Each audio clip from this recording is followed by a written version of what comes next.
예, 대구 시민 여러분 안녕하십니까. 계명목요철학원 기획사업부장 이재승입니다. 반갑습니다. 예, 오늘 제810회 영국의 정치 사상가입니다. 존 로크라는 사상가를 대상으로 해서 주제는 소유는 불가침의 권리인가라고 하는 주제를 가지고 여러분을 다루게 될 텐데요. 먼저 강의 전에 저희 목요철학원 백성윤 원장님의 인사 말씀 듣고 진행을 하도록 하겠습니다. 안녕하십니까 시민 여러분, 백승윤입니다. 지난 한 주 동안 잘 지내셨는지 모르겠습니다. 오늘 아침에 나오면서 보니까 대구에도 약 10,000명 정도가 오미크론 때문에 고생하고 있다는 보도를 봤습니다. 늘 건강에 유념하시길 바랍니다. 사실 오늘은 저희 인사 말씀을 드린다라기보다는 지금까지 혹은 40여 년 동안 이 강좌를 진행해 오면서 수화를 통해서 전달하는 것은 금년 3월부터 시작한 것이 처음입니다. 근데 그 담당하신 선생님이 유정은 님이셨는데 정식으로 시민 여러분들한테 인사 말씀도 못 드렸습니다. 근데 오늘 저는 그 유정은 선생님 오늘 오셔서 수화 통역에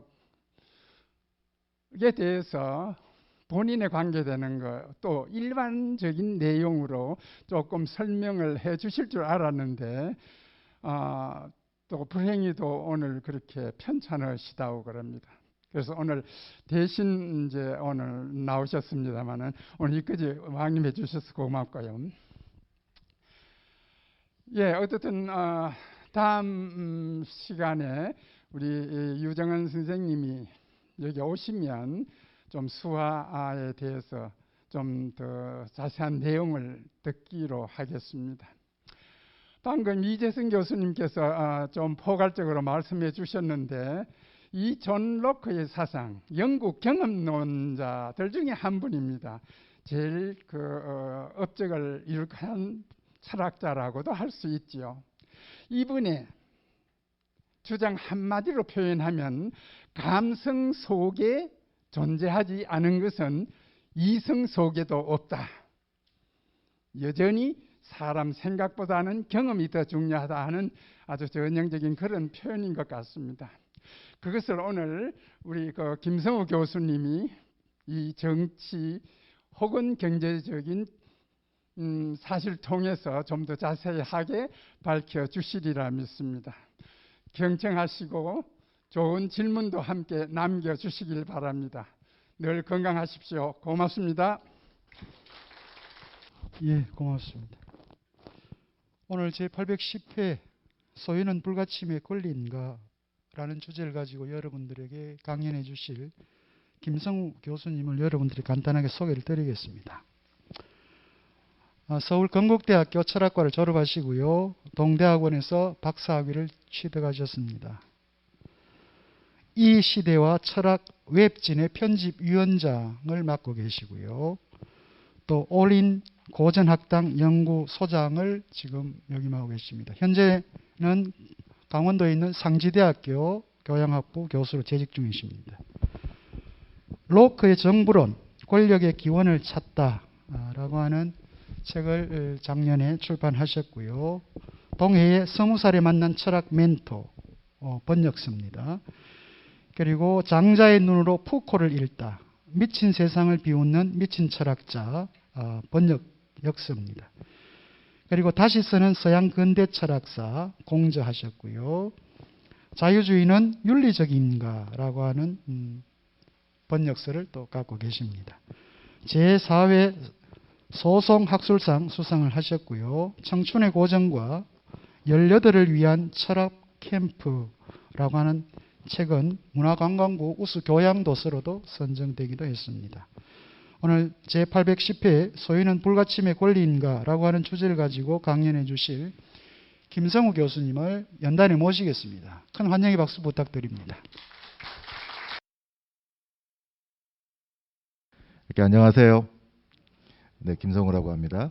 오늘 대구에 내려왔는데 그 KTX를 갈아타면서 신발을 그대로 이렇게 운전 신발을 신고 와서 좀 이렇게 볼썽사납습니다.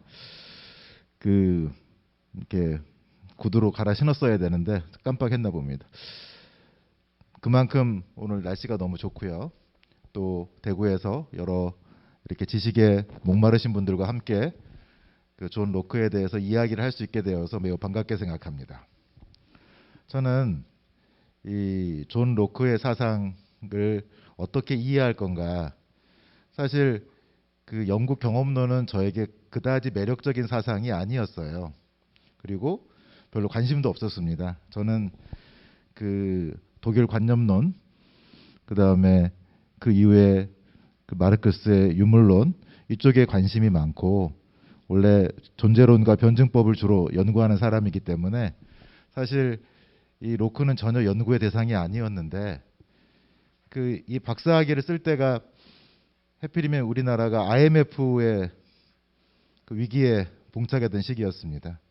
그리고 그 전후해서 신자유주의라는 그 새로운 사상 혹은 전 세계 정치적 이념 또는 전 세계 체제를 강요하는 어떤 그 IMF 프로그램이 신자유주의적 프로그램이라 그래서 도대체 신자유주의가 뭐냐?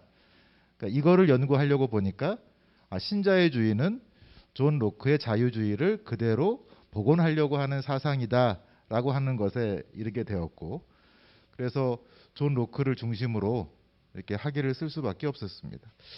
쓰면서 우리 사회에서 과연 자유주의가 무엇인지에 대해서 여러분들과 함께 이야기해 볼 수 있는 그런 시간을 갖게 되었습니다. 작년에 그 EBS 철학 시리즈로 존 로크의 정부론이라는 책을 그 쉽게 좀 정리해서 내놓은 게 있습니다. 여러분들이 아마 읽으시면 도움 되실 겁니다. 오늘은 그걸 이해할 수 있는 기초를 좀 잡아드리도록 하겠습니다. 일단 존 로크는 그 정부론, 그러니까 통치론이라는 말로 많이 알려져 있지만 제가 갖가지 자료를 뒤져보고 결국 로크가 원한 건 시민 정부의 형성입니다. 그래서 원래 civil government라는 단어가 있습니다. 그러니까 그 시민 정부에 관한 두 개의 논문으로 구성된 것이 이 통치론의 기본 핵심입니다. 그래서 통치라는 말보다는 정부라는 말을 쓰는 게 좋습니다. 반면에 요즘 그 푸코와 관련해서 government 혹은 governmentality라는 단어가 유행하는데 생명정치 때문에 유명해진 단어죠. 하지만 이때 government는 자기 훈련, 자기 다스리기부터 시작을 하기 때문에 사실 이게 전근대에 왕이 집권하던 통치라고 할 때는 통치라는 말이 되지만 이게 로크가 푸코가 쓸 때는 다스림이란 단어로 써야 됩니다. 다스리기, 다스림. 또는 이런 생명 정치와 연관해서 정부가 하는 역할, 그게 그래서 이제 사실은 행정이라고 번역을 또 해야 됩니다. 그러니까 우리가 어떤 단어를 번역할 때 그 단어의 역사적 맥락하고 또 우리 사회에서 통용되는 단어와 연결해서 이해하는 게 좋습니다. 그래서 첫 번째, 그 로크의 정부론이라고 앞으로 불러주시면 좋겠습니다. 통치론보다는 정부론이 더 나은 번역입니다. 그 이유는 정부를 계약하는 것이기 때문에 그렇습니다. 시민 정부를 만드는 것이 사회계약의 목적이기 때문에 그렇습니다. 그러면 여러분들 이해하셔야 되지만 우리가 3명의 사회계약론자가 있죠. 누구 있죠? 지난 시간에 배우신 분 누구죠?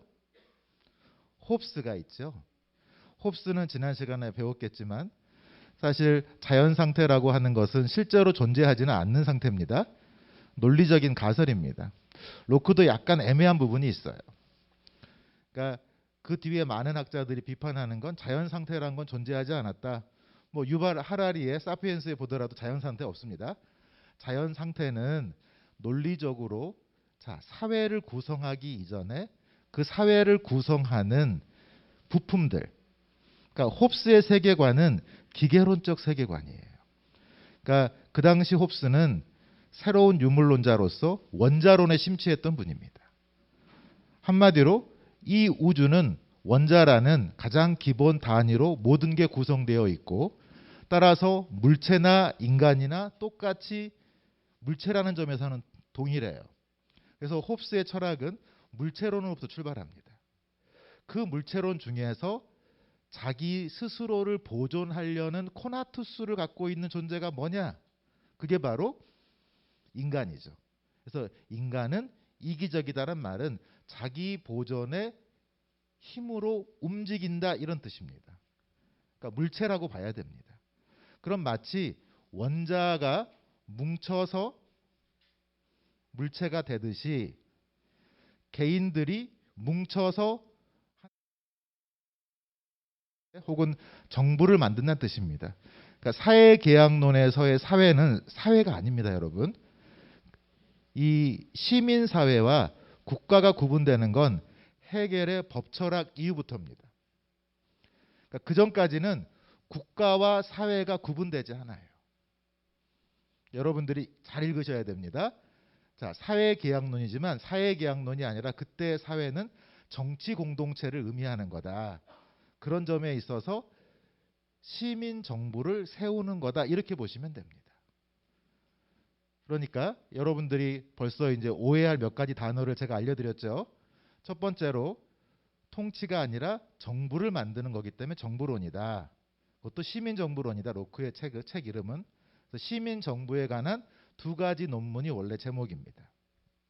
그래서 요즘 중국어 번역에도 정부론이라고 쓰여 있고 독일어 번역에도 정부론이라고 되어 있습니다. 그러니까 항상 우리는 그 예전에 일본식 번역어들이 우리한테 자꾸 남아 있어서 조금 더 전문적으로 연구한 사람들이 바꿔줘야 되겠죠.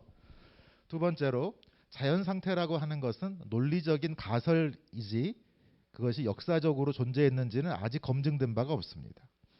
그런 차원에 있어서 흉이 바로 이 사회계약론을 어마어마하게 비판하지요. 똑같은 경험론자이기 때문에.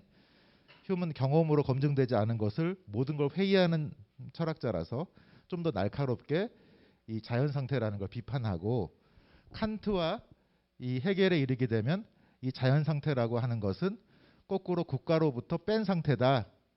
그러니까 국가를 이루는 어떤 개인들의 집합, 그 개인들이 기존의 공동체처럼 끈끈한 연대감이 아니고 계약이라는 형식적인 관계로 맺어진 거다. 이렇게 여러분이 이해하시면 조금 전반적으로 이 서양의 근대 정치 철학의 흐름을 잘 이해할 수가 있습니다.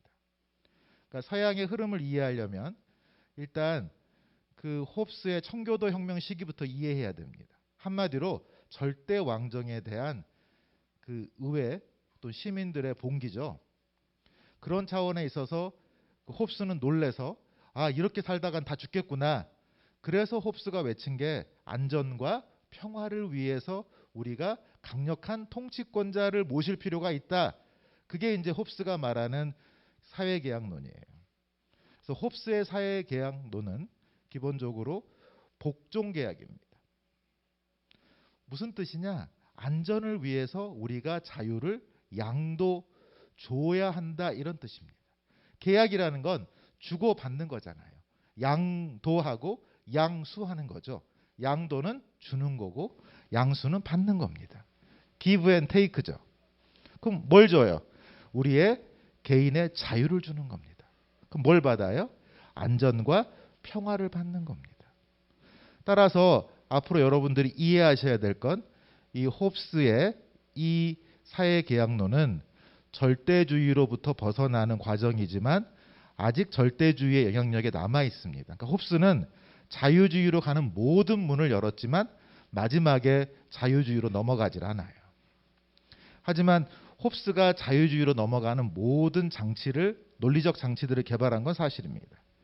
그런 차원에서 홉스는 요즘 최근에 안보 논리, 안전 논리와 관련해서 이 안보 논리를 제공해주는 그런 보수적인 정치 철학자로서의 그 기원이 있습니다.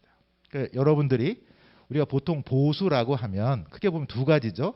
하나는 안보에 대한 의식, 또 하나는 소유권에 대한 의식. 그런데 이 안보라는 건 바로 홉스의 사회계약론의 핵심입니다. 안전과 평화를 위해서 내 자유를 넘겨주는 겁니다. 통치권자에게. 다만 문제는 이 절대적 통치권자가 왕권 신수설을 얘기하면서 나는 실제로 이 로크의 시민정부론 첫 번째는 이 왕권 신수설을 비판하는 거예요. 왕의 권력은 신이 주었다. 이게 왕권 신설입니다. 어떤 논리냐? 필머경의 논리인데, 자, 아담은 최초의 가부장이다. 그러니까 신이 성경에서 아담을 최초의 인간으로 만들죠. 그럼 아담은 인류 최초의 아버지다. 그는 최초의 가부장이다. 근데 영국 왕은 그 아담의 장손이다. 이게 필머경의 유명한 왕권 신수설의 핵심 요지입니다. 요 왕권 신수설을 비판하는 것이 로크 정부론의 첫 번째 논문의 핵심입니다. 그러니까 우리가 보통 알고 있는 시민정부론은 두 번째 권이고요. 첫 번째 논의는 이 필머경의 왕권 신수설을 비판하는 거다. 왜? 왕이 절대적 권리를 주장하면서 막 귀족들과 시민들의 재산을 빼앗아요. 여러분들이 이 상황을 이해해야 로크가 왜 재산권이라는 것을 이야기하고 저항이라는 걸 이야기했는지를 잘 이해할 수 있습니다. 그러니까 홉스의 논리 구조에서 이 로크로 넘어가게 되면 로크는 사회계약을 왜 하죠? 혹시 아시는 분 있나요? 로크는 사회계약을 왜 해요? 아까 말씀하셨는데 우리 교수님께서 재산을 보호하기 위해서 사회계약을 합니다. 그러니까 왕이 막 뺏어가니까 그 왕이 그 재산을 뺏어가지 못하게 뺏어가면 계약 위반이라는 거예요. 이게 이제 저항권의 핵심적 논리 구조입니다. 그러니까 여러분들이 철학은 추상적인 개념을 다루지만 그것이 어떤 역사적 맥락 속에서 탄생했는지를 이해해야만 그것의 의미와 한계를 보다 명확히 이해할 수 있고 그 논의를 현대까지 다시 끌어올 수 있습니다.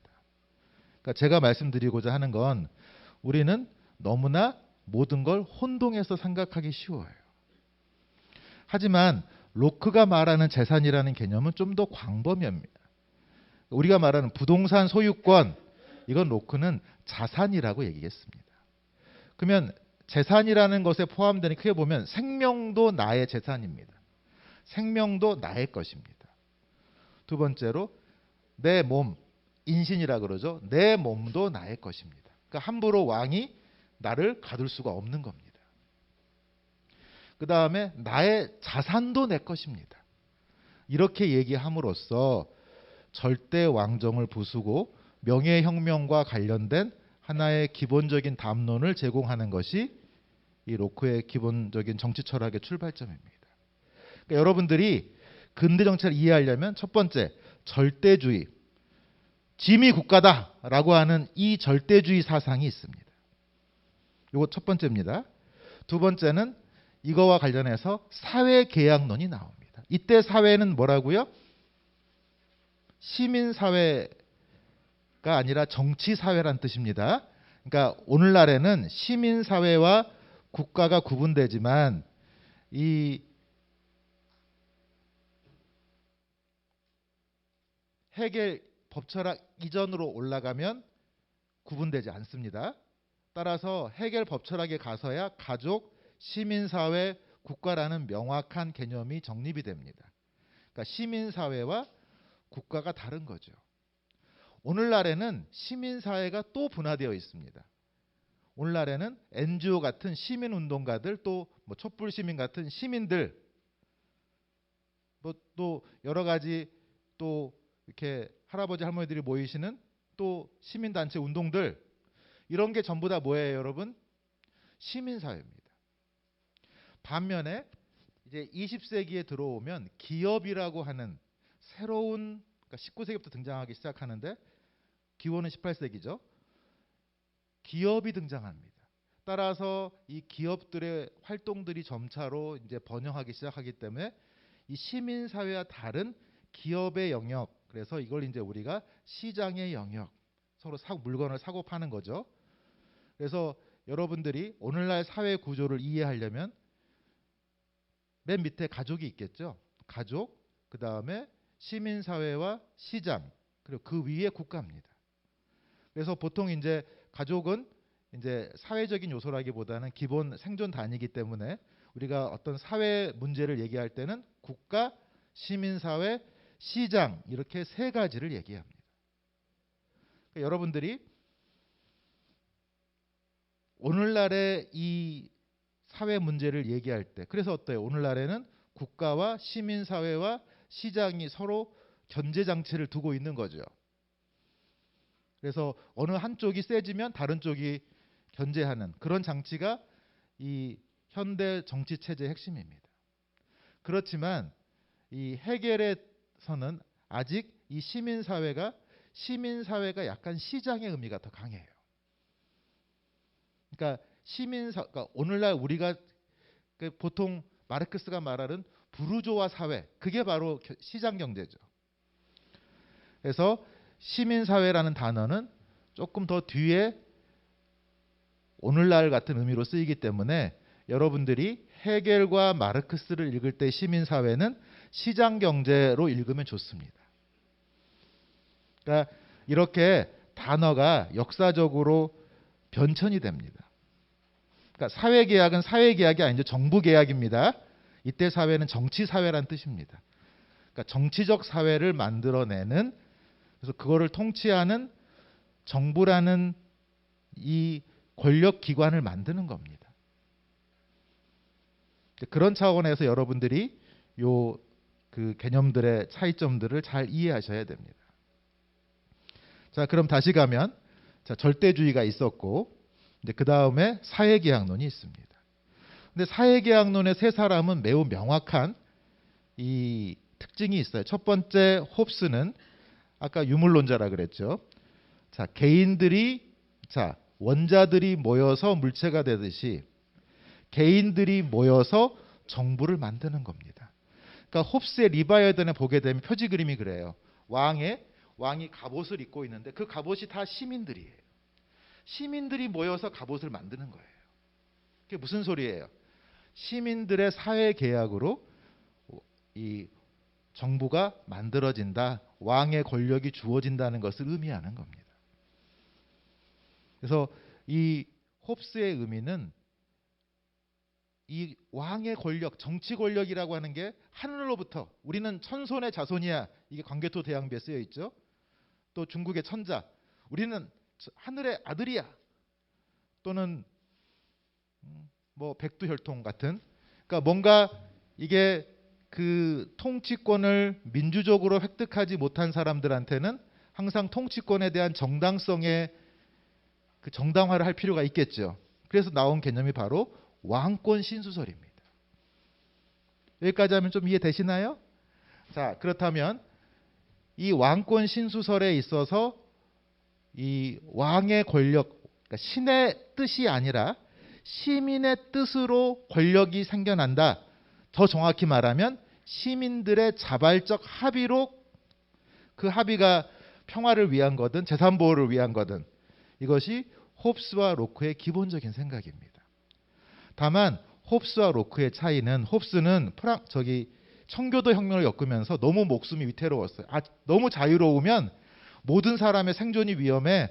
따라서 강력한 통치권자가 있어서 이 질서를 회복해야 돼. 이게 바로 홉스의 기본 논리 구조고 이게 오늘날 안보 논리라고 하는 겁니다.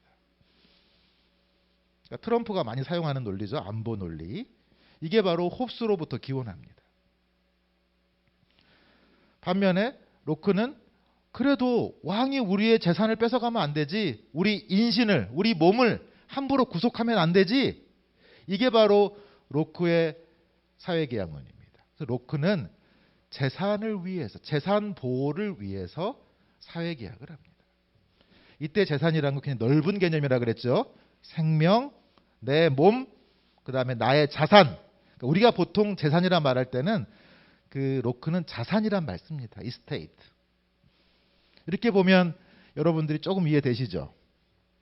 자, 그 다음에 그럼 루소는 뭐냐? 루소는 이제 거꾸로 자, 로크의 이 재산권 보호라고 하는 것은 자, 우리가 미국의 의료보험 시스템을 보겠습니다. 미국의 의료보험은 민영화되어 있습니다. 우리처럼 국가가 운영하는 보험 시스템이 아닙니다. 그러면 민간이 운영한다는 것은 결국 시장 경제에 맡긴다는 소리입니다. 그러면 이 의료라는 걸 시장 경제에 맡긴다는 얘기는 의료보험 하는 보험 회사들, 그 다음에 제약 회사들, 대형 병원들에게 매우 유리한 시스템입니다. 한마디로 자, 우리가 국민의 생명과 건강의 문제를 이윤 추구, 상품화, 그러니까 이윤 추구의 대상으로 볼 거냐, 아니면 공익적 대상으로 볼 거냐의 논쟁입니다. 그래서 이 코로나 팬데믹을 맞이해서 미국이 많이 고전한 이유가 결국 뭐예요? 이 의료가 민영화되어 있기 때문에 제대로 대처가 많이 안 된 부분이 있습니다. 그들이 백신을 가장 빨리 개발하고 치료약도 빨리 개발한 이 의학 기술이 엄청나게 발전했지만 그 혜택이 일부 국민한테 전체 국민한테 가지를 못하는 거예요. 그러니까 오죽하면 트럼프가 공짜로 백신을 놔줬겠습니까? 트럼프는 원래 그런 거 싫어하는데. 그러니까 한마디로 철저한 시장주의자인 트럼프가 왜 국가의 역할을 강조했을까요? 이제 팬데믹이라는 하나의 새로운 사태가 불거지면서 우리가 아까 그랬죠. 1997년도 우리 IMF 위기로 우리 사회에 들어왔던 신자유주의라는 세계화의 열풍이, 그걸 세계화라고 부르는 겁니다. 세계화란 신자유주의 정책이 세계적으로 이렇게 확립되는 거예요. 그걸 다른 말로 하면 세계 시장 체제의 확립이에요. 그러면 개별적인 국가들이, 정부들이 기업들의 활동에 제한을 가할 수가 없어요. 자본의 흐름을 통제할 수가 없어요. 그 결과는 뭐죠? 바로 왜 미국에서 우리나라 영화 기생충, 또 우리나라 드라마 오징어 게임에 열광하고 왜 상을 줬을까요? 그리고 CNN 방송에서 이런 얘기 하더라고요. 오징어 게임은 앵커가 그래요. 우리 미국의 모습이다. 그 얘기는 뭡니까? 자, 이제 이 코로나 팬데믹과 관련해서 그 이전에 신자유주의적인 시장 경제 시스템이 너무 불평등을 많이 낳았기 때문에 그 불평등에 대한 문제를 해결하기 위해서 보수와 진보가 서로 다른 프로젝트를 내놓습니다. 보수의 프로젝트는 일종 트럼프 프로젝트고 보통 유럽에서는 극우 프로젝트라고 불려요. 바로 너의 일자리를 난민이 뺏어가는 거야. 그래서 혐오를 부추기고 그러면서 영국의 브렉시트가 이루어지고 트럼프 당선이 이루어지는 겁니다. 다 맥락이 있는 겁니다. 그러니까 심화된 불평등의 문제를 이렇게 난민 또는 나의 일자리를 뺏어가는 나쁜 사람들 이렇게 표현하면서 그래 미국이 가장 우선되어야 돼. 아메리카 퍼스트 이런 정책이 나타나게 되는 겁니다. 그리고 우리 영국은 옛날에 그 위대한 제국의 영광을 회복해야 돼. 그래서 브렉시트가 나타나는 겁니다. 다 이유가 있습니다. 역사적 맥락은. 결국 한마디로 미국에서는 가난하면 이 치료를 제대로 받을 수가 없습니다. 한 40 몇만 명 정도가 치료를 받지 못해 죽는다고 합니다. 그리고 미국의 중산층의 60%가 이 의료비 때문에 파산을 합니다. 그러니까 병원에 간다는 건 미국에서는 굉장히 힘든 어려운 선택인 거예요. 우리는 병원을 쇼핑 다닐 수 있지만 미국에서는 병원에 한번 가는 게 굉장히 중요한 선택인 거예요. 그러니까 자기의 어떤 파산을 염려할 수 있을 정도로. 그리고 그 치료를 받기 위해서 일부러 죄를 짓는 사람도 있습니다. 왜 치료받고 잘 살고 거기서 건강에 나오는 거예요. 한 3년 정도 있다가. 그러니까 우리가 볼 수 없는 현상이 그래서 오바마가 오바마 케어라는 걸 들고 나왔던 거예요. 한국의 의료보험을 좀 배우자 이런 뜻이었죠. 자, 지금 제가 왜 이런 말씀을 드리느냐? 그러면 이 자유라는 단어, 이 특히 자유가 재산이라는 면에서의 자유일 경우에 어떤 문제가 발생하느냐? 결국 불평등의 문제가 생겨납니다. 시장은 공평하지 않습니다. 그 장하준 교수의 말대로 시장은 1원 1표입니다. 반면에 우리 국가 선거할 때는 1인 1표죠. 그러니까 아무리 돈이 많은 사람도 한 표에 불과합니다. 아무리 나이 어린 친구도 한 표입니다. 많이 배웠건 적게 배웠건 한 표입니다. 그런데 이 시장에서는 재산이 많을수록 예를 주식회사를 보세요. 더 많은 의결권을 갖습니다. 그러니까 시장은 1원 1표예요. 그러니까 주식회사와 협동조합의 차이를 아세요? 혹시 협동조합 운동 해보신 분 계세요? 자, 협동조합과 주식회사의 가장 큰 차이는 주식회사는 1원 1표예요. 내가 주식을 많이 가질수록 나의 의결권이 많아져요. 협동조합은 아무리 내가 출자를 많이 해도 1인 1표예요. 그러니까 협동조합의 원리는 좀 더 민주적인 원리고, 그 다음에 이 주식회사의 원리는 시장주의의 원리예요. 그럼 여러분들이 여기서 이해해야 될 거, 자, 개인주의, 그러니까 로크가 말하는 개인의 자유, 그런 개인주의, 자본주의, 자유주의는 다 같은 말입니다.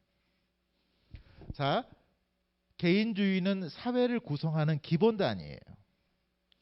그리고 그 개인의 자유를, 개인의 재산, 이때의 자유는 재산권의 의미입니다. 그러니까 모든 자유를 의미하는 게 아니에요. 그러니까 아까 미국에서 보면 의료 서비스를 받을 수 있는 돈이 없는 사람은 의료 서비스를 살 수 있는 자유가 없습니다. 그러니까 그 자유하고 달라요. 그러니까 여러분들이 자유라는 말을 쓸 때 재산권으로서의 자유냐, 재산이 없는 사람도 자유로울 수 있느냐, 이것이 가장 이제 앞으로 로크 이후의 정치 철학의 가장 중요한 문제가 됩니다. 한번 볼까요? 우리가 9페이지를 한번 보겠습니다. 나눠드린 자료에 9페이지.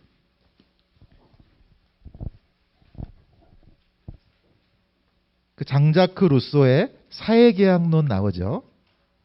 그런데 장자크 루소의 사회계약론의 가장 기본 핵심은 이런 뜻입니다. 모든 사람이 자유로워야 진정 자유로운 사회이다. 바로 장자크 루소의 사회계약론은 로크가 남긴 과제, 즉 불평등에서는 가난한 사람들은 자유로울 수가 없기 때문에 그들도 자유로울 수 있는 새로운 시스템을 만들어야 된다. 그래서 이제 여러분 로크까지가 보수의 현재로서 그 당시에는 절대 왕정을 부수는 진보 논리였지만 이제는 현대 사회에서는 자본주의가 중심 논리이기 때문에 현실의 시스템이기 때문에 자본주의를 옹호하는 게 보수입니다. 보수란 뜻은 어려운 뜻이 아니에요. 지금 있는 시스템을 옹호한다 이 뜻이에요. 그래서 프랑스 혁명에서 지금 있는 현 체제를 옹호한 사람들이 오른쪽에 앉아 있었어요. 그래서 오른쪽에 앉아 있는 사람들, 그래서 우파, 우익 이렇게 부르는 겁니다. 반대로 현 체제를 바꾸려고 하는 사람들, 그게 왼쪽에 앉아 있었습니다. 그래서 왼쪽에 앉아 있는 사람들, 그래서 좌파, 좌익이라고 하는 거예요. 그래서 기존 체제를 지키자, 그래서 보수, 기존 핵심 가치를 지키자. 반면에 바꾸자, 그래서 진보 이렇게 쓰는 겁니다, 여러분. 좀 더 냉철하게 정치학 쪽 읽으면 그렇게 되니까. 그러면 결국 홉스의 논리는 안보 논리의 기초가 되고, 왜 안전과 평화를 위해 내 자유를, 예를 들어서 테러가 너무 위급하니까 테러 방지하기 위해서 내 사생활쯤은 국가가 좀 감시해도 괜찮아. 이게 바로 테러 방지법입니다. 미국에서 이것 때문에 굉장히 문제가 많이 났었죠. 그 다음에 두 번째로 로크의 논리는 그럼 국가란 뭐야? 결국 개인의 재산을 보호해주기 위해 있는 거야. 이렇게 얘기하는 겁니다. 내 재산을 보호해주지 않는다면 그건 국가가 아니야. 나는 그 국가에 뭐 할 수 있어요? 저항할 수 있어요. 여러분들이 트럼프주의자들이 마스크 안 쓰고 마스크 안 쓰겠다는 거, 또 백신 안 맞겠다는 거, 이런 선택의 자유를 이야기하는 가장 근본적인 이유는 바로 국가의 간섭을 받지 않고 내 자발적인 경제 활동을 하겠다는 시장 경제의 논리를 이런 선택권이라는 새로운 단어로 얘기하고 있는 겁니다. 그러니까 그 미국의 신자유주의 혹은 세계화가 가장 절정기에 도달했을 때 그걸 주도했던 단체가 티파티입니다. 뭐 차를 마시는 파티죠. 사실은 이게 보스턴 차 사건을 가지고 얘기한 건데 이게 미국의 신자유주의를 대표하는 트럼프 그 이전에 미국의 공화당을 주도했던 게 티파티 운동입니다. 그 티파티 운동의 핵심이 선택권이에요. 시장의 자유예요. 그러니까 재산권이라고 하는 건 내 거예요. 따라서 놀부가 동생인 흥부를 도와주지 않아도 그건 아무런 문제가 안 됩니다. 왜요? 왜 문제가 안 되죠? 내 재산은 내가 마음대로 할 수 있어요. 이게 시장의 자유입니다. 그러니까 여러분들 항상 기억해 두세요. 재산권은 시장의 자유를, 즉 내가 마음대로 처분할 수 있는 권리를 포함하고 있습니다.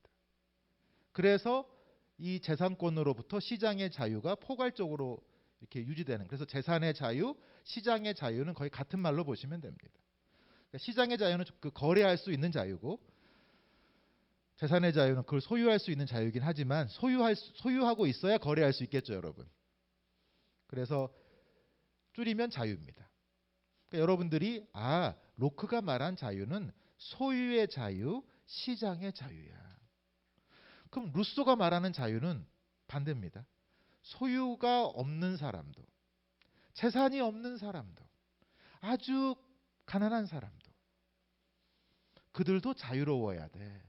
이게 바로 모든 사람이 자유로워야 진정 자유로운 사회다. 그래서 일반 의지는 공익을 추구하는 의지입니다. 단순히 개별적 의지의 전체 의지가 아닙니다. 전체 의지와 다르게 일반 의지란 공익을 추구하는 의지예요. 거기서 이제 공적이란 단어가 새롭게 등장하기 시작해요. 그래서 우리가 루소를 진보 담론의 출발점으로 보는 거예요.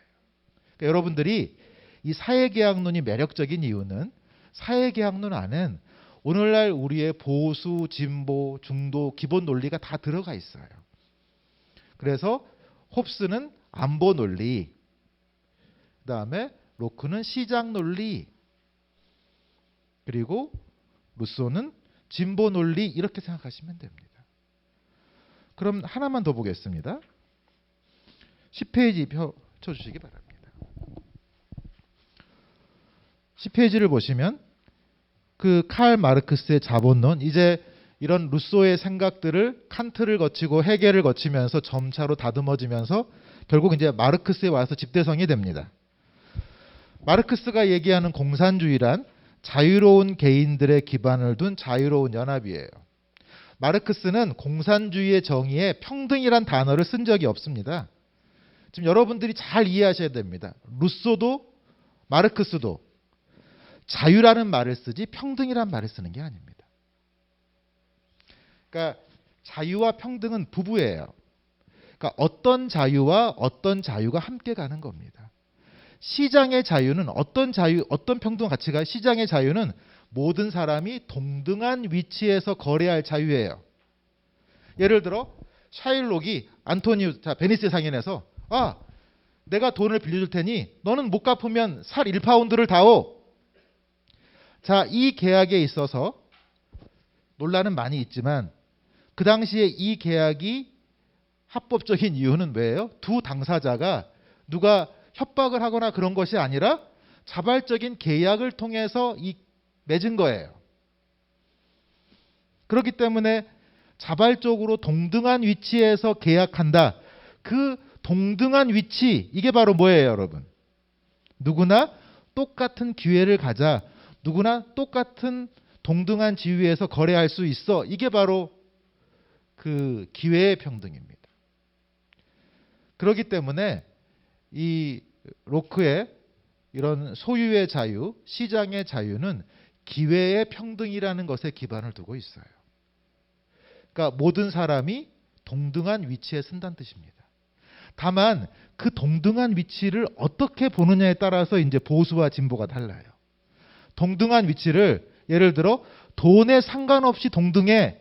이게 마르크스나 루소의 생각이고, 아니야. 돈은 기본적으로 그들이 갖고 있는 그들 것이니까 그건 따질 필요가 없어.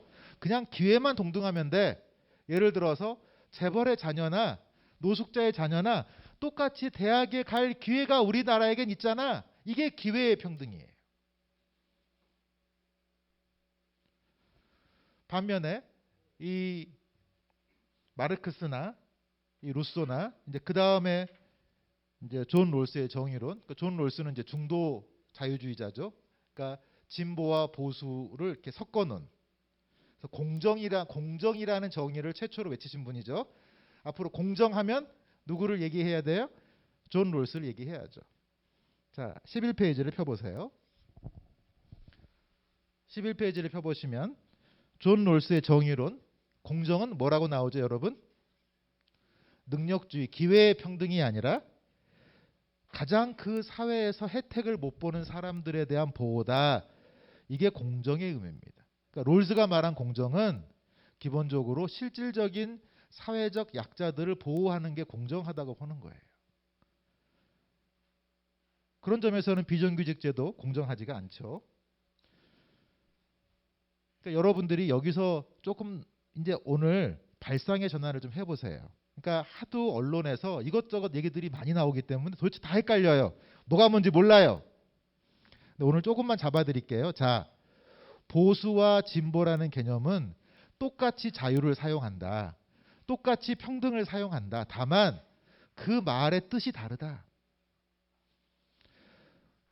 보수의 자유는 기본적으로 소유의 자유, 재산의 자유. 그걸 내가 마음대로 처분할 수 있는 시장의 자유. 바로 이것을 의미하는 겁니다. 반면에 이 시장의 문제는 돈이 많은 사람들한테 매우 유리한 제도이다 보니 돈이 없는 사람들이 예를 들어 미국처럼 의료 서비스를 구매할 수 없어서 이제 비참한 삶을 살게 되는 거예요. 그럴 때 이제 그들에게 혜택을 주는 것이 바로 존 롤스의 공정이라는 개념이에요. 공정한 기회란 뜻이 아닙니다. 그러니까 공정한 기회를 포함합니다. 그러니까 공정한 기회를 넘어서는 게 롤스가 말한 공정이에요. 그래서 시험 잘 봐서 네가 최고의 엘리트야 이렇게 말하는 능력주의는 롤스가 보기에 그건 공정하지 않아요.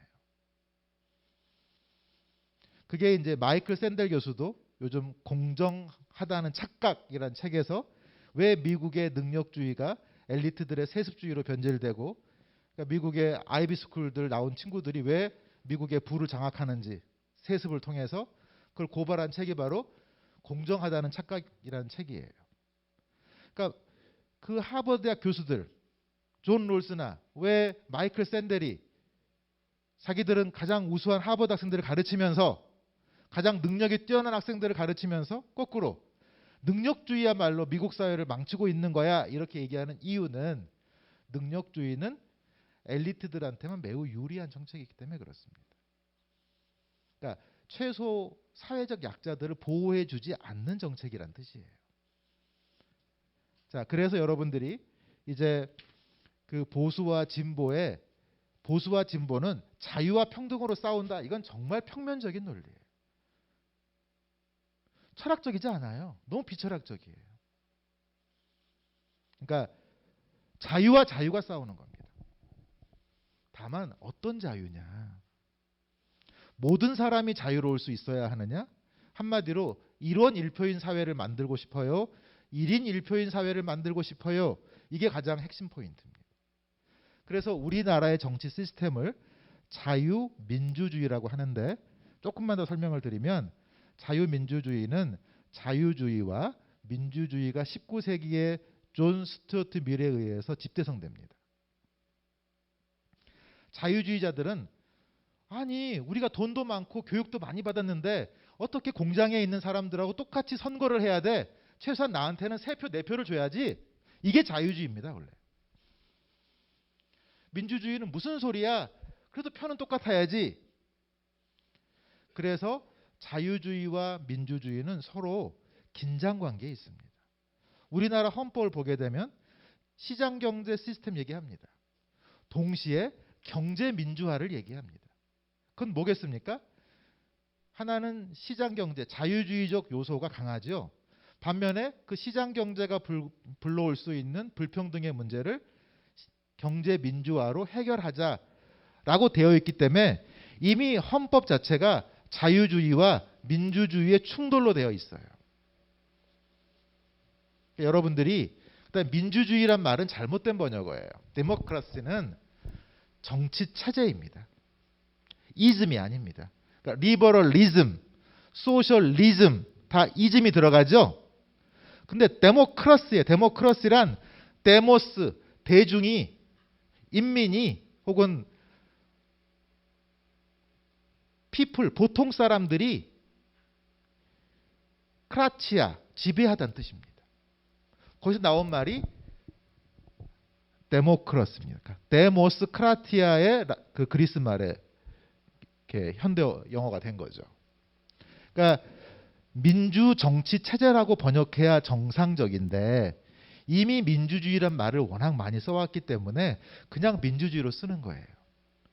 그래서 정확히 말하면 자유민주주의가 아니라 자유민주 정치 체제예요. 그러니까 자유주의는, 우리의 자유주의는 경제 시스템을 얘기하고, 이게 오늘 강의의 핵심입니다. 사실 제가 9페이지 내내 써놓은 게 그런 뜻이에요. 그러니까 이 자유주의 혹은 자본주의, 아까 말씀드렸죠. 자본주의는 경제 체제고 자유주의는 그것에 대한 정치적 이념이에요.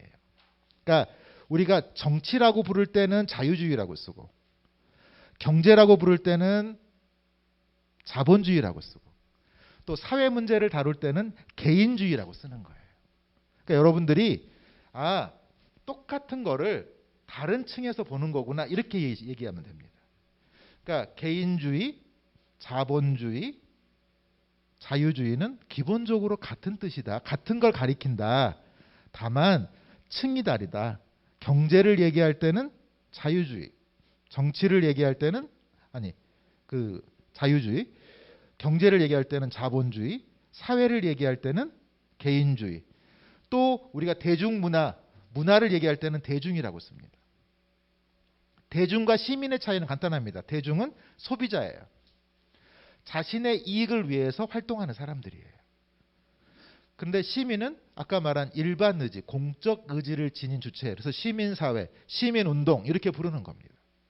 그러니까 여러분들이 이런 단어를 정확히 이해하면 이 전체 흐름을 좀 파악하실 수가 있어요. 그러니까 원래 제가 강연하는 가장 기본적인 특징이 전체의 흐름을 파악시켜주고 핵심 개념을 잘 잡아주는 게 저의 강의의 특징입니다. 그래서 여러 얘기가 나오지만 잘 정리되면 여러분들이 조금 그림을 그리실 수 있을 거예요. 그럼 오늘 다시 돌아가서 근대 정치적 사상의 흐름은 첫 번째는 절대주의였다. 지문 국가다. 그래서 왕은 신으로부터 권력을 위임받았기 때문에 절대적인 지배권을 행사할 수 있습니다. 이걸 푸코는 주권 권력이라고 불러요.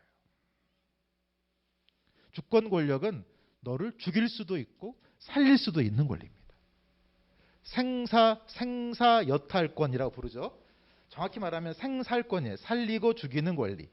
여탈이란 재산을 뺏고 재산을 줄 수 있는 권리라는 뜻이어서 사실 생사여탈 그러면 목숨과 생명과 재산을 둘 다 얘기하는 겁니다. 근데 이제 주권 권력이란 바로 그런 뜻이죠. 그러니까 왕이 함부로 목숨과 재산을 다 빼앗을 수도 있어요. 거기에 저항해서 첫 번째 나온 게 뭐다?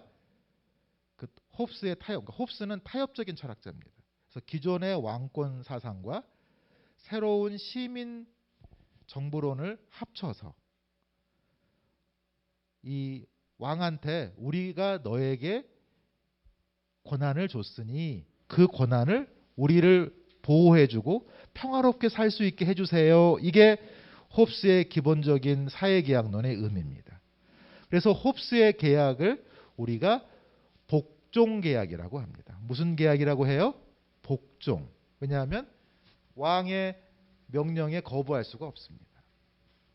그런데 이 로크 시대에 절대 왕정의 출신들이, 스코틀랜드 출신 왕들이 자꾸 이 귀족들과 시민들을 못 살게 해요. 그러니까 어떻게 해요? 아, 그거 우리가 너희한테 준 거지 네가 일방적으로 행사할 수 있는 게 아니야. 우리의 재산을 빼앗아 가거나 우리를 함부로 구속하면 그건 너의 계약 위반이야. 약속 위반이야. 그래서 저항권이라는 걸 얘기합니다. 자, 그러면 로크와 홉스의 가장 큰 차이는 뭐예요? 그렇죠. 저항권이죠. 아까 말씀하신 것처럼 재산 보호라는 게 중요한 역할을 해서 아까 제한적 의미가 있다 이렇게 말씀하신 겁니다. 여러분 이해되시죠? 아까 교수님께서 이렇게 말씀하신 이유를 여러분들이 이해할 수 있습니다. 자, 그리고 이 자유주의가 등장했어요. 이제 그럼 로크를 통해서 자유주의가 등장했습니다. 근데 이 자유주의의 가장 큰 문제는 뭐예요? 아까 시장의 가장 큰 문제는 뭐라 그랬어요? 1원 1표의 가장 큰 문제는 뭐예요, 여러분? 불평등이에요. 지금 전 세계가 팬데믹으로 인해서 가장 이제 경제적 약자일수록 팬데믹에 취약하지요. 그래서 불평등이 전 세계적 문제로 등장했기 때문에 이제 기생충이나 오징어 게임 같은 우리의 컨텐츠가 이게 전 세계적으로 이렇게 인정을 받게 되는 겁니다. 바로 그 불평등 문제를 해결하기 위해서 똑같은 사회계약론이지만 루소가 일반 의지, 공익 의지를 통해서 모든 사람이 자유로울 수 있는 새로운 사회 시스템을 만들자. 그게 바로 이제 진보 논리의 출발점이 되고 이제 그걸 칸트는 세계 공화국이라고 표현했어요. 그러니까 이 보편 이성을 활용해서 뭔가 역사 속에 드러난 보편 이념을 찾아서 그것에 맞는 어떤 새로운 세계 공화국을 만들어 보자. 그 다음에 이 헤겔은 세계 공화국이 아니라 그다음 뭐 피에테 쉘링도 있습니다. 이 좀 더 피에테는 민족주의예요.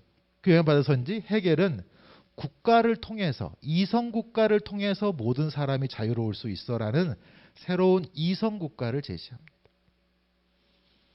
그리고 마르크스는 이성 국가가 아니라 모든 개인이 자유로운데 그 자유로운 개인들의 연합에 근거한 그래서 모든 사람이 자유로울 수 있는 그런 새로운 시스템으로서의 공산주의를 얘기합니다.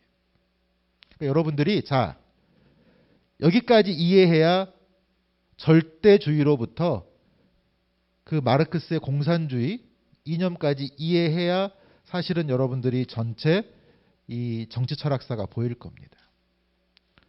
그러면 이제 로크로 조금만 돌아가 보시죠, 여러분.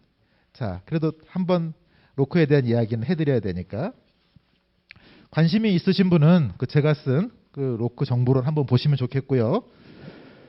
그 1페이지 한번 보시죠. 조금 몇 가지만 읽어보겠습니다. 오늘 제목이 뭔가요? 부제목이 재산이 없는 곳에는 불의도 없다. 그러니까 정의는 뭐예요? 소유권이 인정돼야 정의로운 거예요. 이게 자유주의의 가장 기본적인 철학입니다.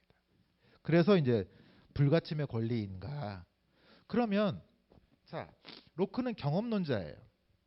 로크가 경험론을 쓴 이유는 과학적 인식론도 있지만 자, 기본적으로 종교 갈등을 해결하기 위해서 쓴 거예요. 자, 보통 종교가 서로 왜 싸우죠? 왜 종파들이 나누어 막 싸워요? 우리 쪽 종파가 절대 진리고 너희 건 가짜야 이렇게 싸우는 거죠. 그럼 절대 진리를 어떻게 알아요? 그걸 로크는 광신주의라고 부른 거예요. 그럼 모든 건 경험으로 알 수 있는데 어떻게 해서 우리가 절대 진리를 그렇게 말할 수 있어? 그건 말이 안 돼. 결국 로크가 경험론을 쓴 이유는 도덕과 종교 문제를 다루기 위해 쓴 겁니다. 그래서 이와 연관된 책이 관용론이에요. 서로 차이를 용납하자. 왜? 우리 인식은 경험적으로 상대적인 것이니 한계가 있어요. 따라서 함부로 광신주의적으로 그렇게 자신의 주장을 펼쳐서는 안 됩니다. 이렇게 얘기합니다. 물론 거기에는 새롭게 등장한 영국의 보일 같은 사람들의 실험 철학이라고 하는 것을 또 뒷받침하는 과학적 인식론도 있어요. 그러니까 로크의 인식론은 크게 두 가지입니다. 하나는 과학적 인식론, 그 과학적 인식론의 핵심은 확률에 관한 이야기예요. 현대 양자역학의 확률 중요합니다, 여러분. 자, 두 번째로 종교와 도덕의 문제를 해결하기 위해서 결국 관용이란 나와 차이가 나는 사람을 인정해 주는 거예요. 그게 바로 경험의 상대성, 지식의 상대성에 대한 문제입니다. 지식은 절대적이지 않다. 그럼 아니 어떻게 절대적이지 않은데 소유는 불가침이죠? 그거 어떻게 알아요? 내 권리가 절대적이라는 거? 아니 내가 재산권이 있다는 거, 내가 자유가 있다는 거 어떻게 합니까? 눈에 보입니까? 그래서 자 중세 시대 또는 스토아 학파 로마 시대까지 올라가면 자연권이라는 사상, 자연법이라는 사상이 있어요. 그러니까 로크를 이해하려면 저 길게 자연법도 내려와야 됩니다. 그러니까 정부론을 이해하는 방식과 이 인간 지성론, 오성이라는 말보다는 지성이라는 말이 좋습니다. 라틴어 인텔렉투스의 번역어기 때문에 그렇죠. 영어의 언더스탠딩은 라틴어 인텔렉투스의 번역어입니다. 그러니까 지성이라는 표현이 더 정확해요. 그래서 앞으로 여러분들은 인간 오성이라는 어려운 단어 쓰지 마시고, 오자는 깨달을 오자예요. 그런 깨달을 오자가 아닙니다. 지적으로 분석하는 능력이라는 뜻이기 때문에 지성, 그래서 인간 지성론 이렇게 쓰시면 됩니다. 자, 인간 지성론의 기본 논의 구조는 이렇게 경험론적인 구조가 있어요. 그런데 이 정부론의 구조는 좀 달라요. 그러니까 로크를 연구하는 사람들의 가장 큰 골치 아픔은 정부론과 인식론이 서로 다릅니다. 왜냐하면 절대적 권리를 얘기하려면 이건 인식의 상대성으로는 얘기할 수가 없어요. 따라서 이런 절대적 권리라는 개념은 어디서 옵니까? 저 멀리 있는 자연법 사상으로부터 옵니다. 우리 자연에는 인간이 실제로 만든 법은 아니지만 그래도 법이 있어, 도덕 규칙이 있어. 이게 자연법 사상입니다. 인간이 이성으로 그걸 알 수 있고 우리 양심이 그걸 증명해. 그래서 중세시대는 그걸 신법이라고 불렀어요. 신법, 이성법, 자연법. 국가가 만든 실질적인 실정법이 아니라, 그래서 이 자연법의 근거를 두고서 로크도 자연법론을 씁니다. 젊은 시절에. 그 자연법론에 근거해서 결국 그러면 자 신이 인간에게 이렇게 공유지를 줬는데 왜 이게 내 컵이 되지? 자, 이 컵이 왜 제게 되나요? 그 이유는 제가 이 컵을 만든 사람부터 생각하죠. 이 컵을 만든 사람은 자, 자연의 공유물로부터 유리를 통해서 이걸 가공해서 제품을 만들었잖아요. 내가 노동을 했어요. 노동을 했다는 얘기는 여기에 기존에 없던 가치를 부여한 거예요. 그래서 이게 로크 정부론의 그 유명한 6장입니다. 그러니까 로크 정부론의 마지막 장이 바로 재산권에 관한 장이에요. 좀 애매하게 붙어 있는데 많은 학자들은 이거 좀 애매해라고 하지만 있는 이유는 아시겠죠, 여러분?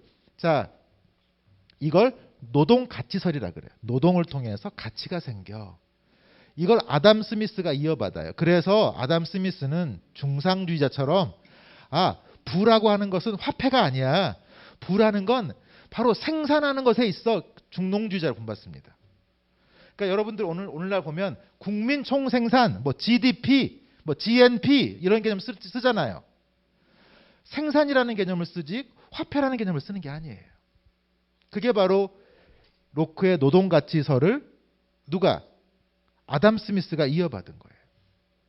그럼 마르크스 또 이어받습니다. 이 노동가치설을 통해서 그러면 가치라고 하는 것은 노동자가 생산한 거야.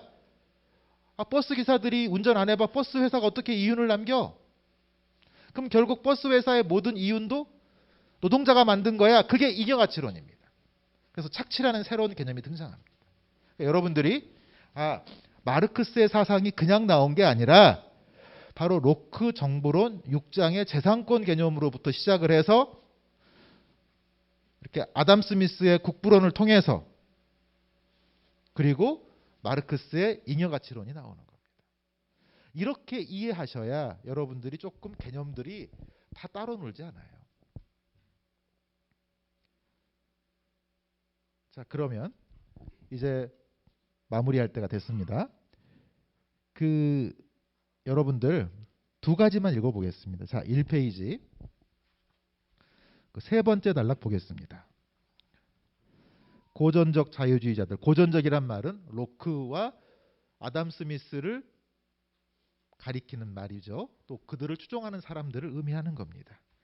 자유주의 이념을 실천하는 데 있어서 생산수단의 사적 소유라는 기초 위에 개개인의 자유로운 선택을 보장해주는 사회질서 건설의 필요성을 역설하였다. 이게 첫 번째, 시장의 자유 중요하다. 개개인의 재산권의 근거를 둔, 이게 자유주의 이념입니다.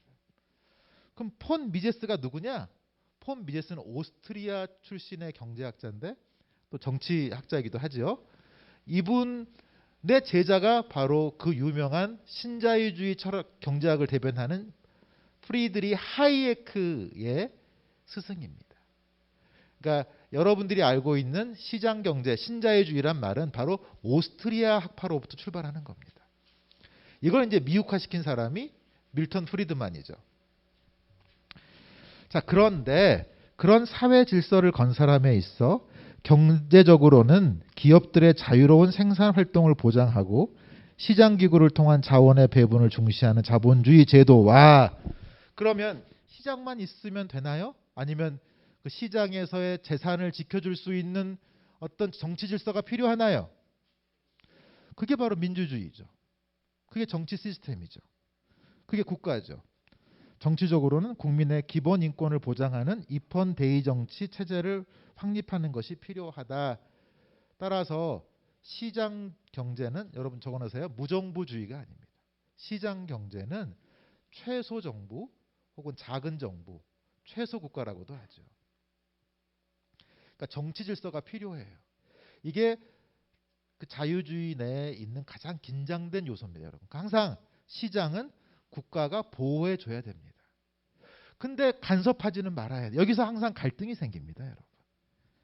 자, 그리고 따라서 핵심은 정치겠어요? 핵심은 경제겠어요? 그렇죠. 그래서 자유주의의 본질은 경제라는 뜻입니다. 그러니까 정치적 자유주의란 그런 경제적 자유주의를 보장하기 위한 치장의 역할을 할 뿐이에요. 이게 이 글의 전체 논리 구조입니다. 자, 그러면 3페이지 보겠습니다. 3페이지에 그 두 번째 단락, 밀턴 프리드만의 유명한 글이죠. 물론 자유시장이 존재한다고 정부가 필요 없는 건 아니에요. 정부는 개입의 규칙을 정하는 법정으로서도 필요하고 정해진 규칙을 해석하고 집행하는 중재자로서도 필요합니다. 이게 미국의 레이거노믹스를 이렇게 정초했던 밀턴 프리드만의 자본주의와 자유에 나오는 유명한 구절입니다. 그런데 이런 정치적 민주주의가 너무 앞서가면 어떻게 돼요? 경제적 시장주의가 흔들리겠죠. 그럼 신자유주의가 뭐예요? 이제 자, 신자유주의란 단어를 이해하는 것, 그게 바로 4페이지입니다. 4페이지 마지막 단락 보겠습니다. 신자유주의가 뭔지를 오늘 이해하려고 이 많은 걸 보는 거예요, 우리가. 자, 마지막 단락. 로크의 소유적 자유주의, 소유적 개인주의. 왜 로크의 개인주의는 소유적 개인주의, 이해되죠, 여러분? 한마디로 이기적 개인주의란 뜻입니다. 칸트나, 그러니까 우리가 아는 칸트, 루소 이런 사람들은 도덕적 개인주의자들이에요. 롤즈도 마찬가지예요. 그래서 단지 하나의 정치 이론이 아니라 영국과 네덜란드가 번영할 수 있었던 조건을 분석하여 얻은 산물이었다. 그의 소유적 개인주의는 정치 권력이 시행해야만 하는 정의는 번영을 확보하려면 개인적 소유를 인정하지 않고서는 존재할 수 없다는 통찰에 근거하고 있다. 우리는 개인 사이에 평화적 협정을 통하여 번영을 이룩하기 때문이다. 소유가 없는 곳에는 정의도 존재하지 않는다는 명제는 수학 논증만큼이나 명확하다. 소유의 이념은 무엇을 할 수 있는 권리이고 정의롭지 않은 이념은 그 권리를 침해하는 이념이거나 침범하는 이념이기 때문이다. 자, 그런데 문제는 미국에서 리버럴이란 단어가 이게 민주당의 이념이에요. 리버럴 그러면 자유주의자인데 수정자유주의자니까 뭐예요, 여러분? 이게 진보적 의미를 가져요. 그래서 미국에서는 리버럴이 진보라는 의미를 갖습니다. 그러니까 여러분들이 이 미국 신문을 볼 때 조심해야 됩니다. 그러니까 유럽은 기본적인 구조가 좌파, 우파, 중도 명확하지만 미국은 우리처럼 사회주의나 공산주의가 강하지가 않기 때문에 이 민주당 중도적 이념이 진보적 역할을 대체하는 거예요. 그러다 보니까 리버럴과 자신들의 리버럴리즘이 구별이 안 돼요. 그래서 새로 만든 단어가 뭐예요, 여러분? 리버럴 테어리언이즘. 그러니까 리버테어리언이즘 이란 매우 어려운 단어. 원래 이게 무정부주의자들의 언어인데 이거를 이제 로크를 추종하는 재산권을 추종하는 신자유주의자들이 자신들을 가리켜서 리버테어리언 또는 네오 리버럴리즘 신자유주의 이렇게 부르는 거예요. 그러니까 리버럴과 구별하기 위해서 그들은 리버테어리언 또는 네오 리버럴 그러니까 신자유주의나 자유지상주의라는 말은 자유를 최고의 가치로 여긴다 라는 말의 의미는 간단한 거다. 리버럴과 그러니까 리버럴이란 말이 순수한 자유주의를 의미하지 않는 그런 민주당의 이념이 되었기 때문에 조금 우리의 정체성과 안 맞다. 그래서 새로운 정체성을 필요한 단어 그게 네오리버럴 또는 리버테어리언 이런 뜻입니다. 그러니까 여러분들이 그걸 이해하면 됩니다. 그게 5페이지의 두 번째 단락이었습니다. 그러니까 여러분들이 자 그러면 7페이지 가면 그게 정리가 됩니다. 하이에크 이야기로 오늘 정리하겠습니다. 자 7페이지 보면 마지막 단락입니다. 내가 리버럴리즘이라 부르는 것은 오늘날 그 이름으로 진행되는 정치적 운동과는 아무 관계가 없다. 내가 그 용어를 사용하는 의미로 자유주의적, 리버럴, 진보적 이런 용어를 사용하는 것은 거의 불가능해진 미국에서 그러니까 미국에서 이미 이런 단어 쓸 수가 없다. 리버럴이란 단어. 내가 원하는 리버럴이 아니다. 그러니까 리버테어리언 이런 단어가 대신 사용되고 있다. 이것도 물론 해결책일 수 있다. 자, 그러니까 리버테어리언은 미국의 학자들이 제기한 용어예요. 그러나 내게는 그리 매력적이지 않다. 내 취향에 그건 너무 지나치게 조어다. 대용품이다. 내가 원하는 것은 자유성장과 자생적 진화를 옹호하는 그러한 정당, 삶의 정당을 표현할 수 있는 단어이다. 그러나 나는 아무리 머리를 짜내도 성공적으로 마음에 드는 용어를 발견할 수가 없었다. 그래서 나온 게 네오리버럴. 자기는 로크로 돌아가는 구휘구주의자 이렇게 얘기합니다. 그러니까 나는 로크식 새로운 자유주의야. 그래서 네오리버럴이라는 단어가 하이에크로부터 나오는 겁니다. 여러분들이 기억하세요. 자, 미국식 리버럴은 민주당에 이미 중도화된 그러니까 수정자본주의화된 이념이다. 따라서 이 리버럴이 원래 자신들의 원하는 그런 자유주의의 의미를 표현할 수가 없기 때문에 미국 학자들은 리버테어리언 이런 단어를 쓰고 하이에크는 그냥 로크주의 또는 네오 리버럴 하이에크가 만든 단어는 아니고 그 뒤에 학자들이 네오 리버럴 이런 단어 쓰는 거예요.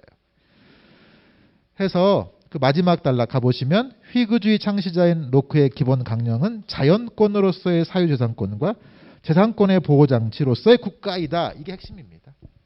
결국 이 두 가지는 로크의 인식론과 잘 안 맞습니다. 경험주의 아닙니다.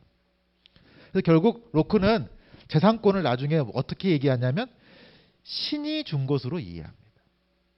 그러니까 신학적 논증이거나 고대 자연법적 논증을 빌리 이것이 로크의 가장 최대의 딜레마예요. 로크를 연구하는 사람들에게 있어서.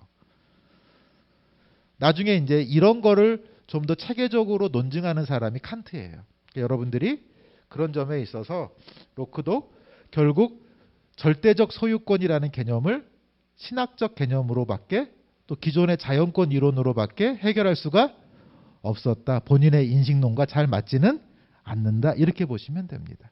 자, 일단 여러분들에게 전체를 소개하려고 애를 썼는데 얼마나 잘 소개됐는지 모르겠습니다. 자, 일단 첫 번째 강의는 이렇게 마치도록 하겠습니다.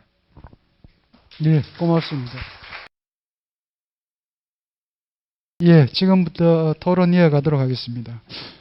혹시 시민분들 오늘 강연 내용 주로 핵심 개념들을 손쉽게 아주 쉽게 여러분들한테 설명을 드리면서 비록 한 350년 전의 얘기지만 이것이 2022년 현재 우리 한국 사회, 대한민국이라고 하는 국가 그리고 여러분들이 살고 있는 대구라고 하는 뭐 이런 시민사회의 한 구성원으로서 혹은 개인으로서 이렇게 사시면서 개인주의라는 게 저런 의미구나.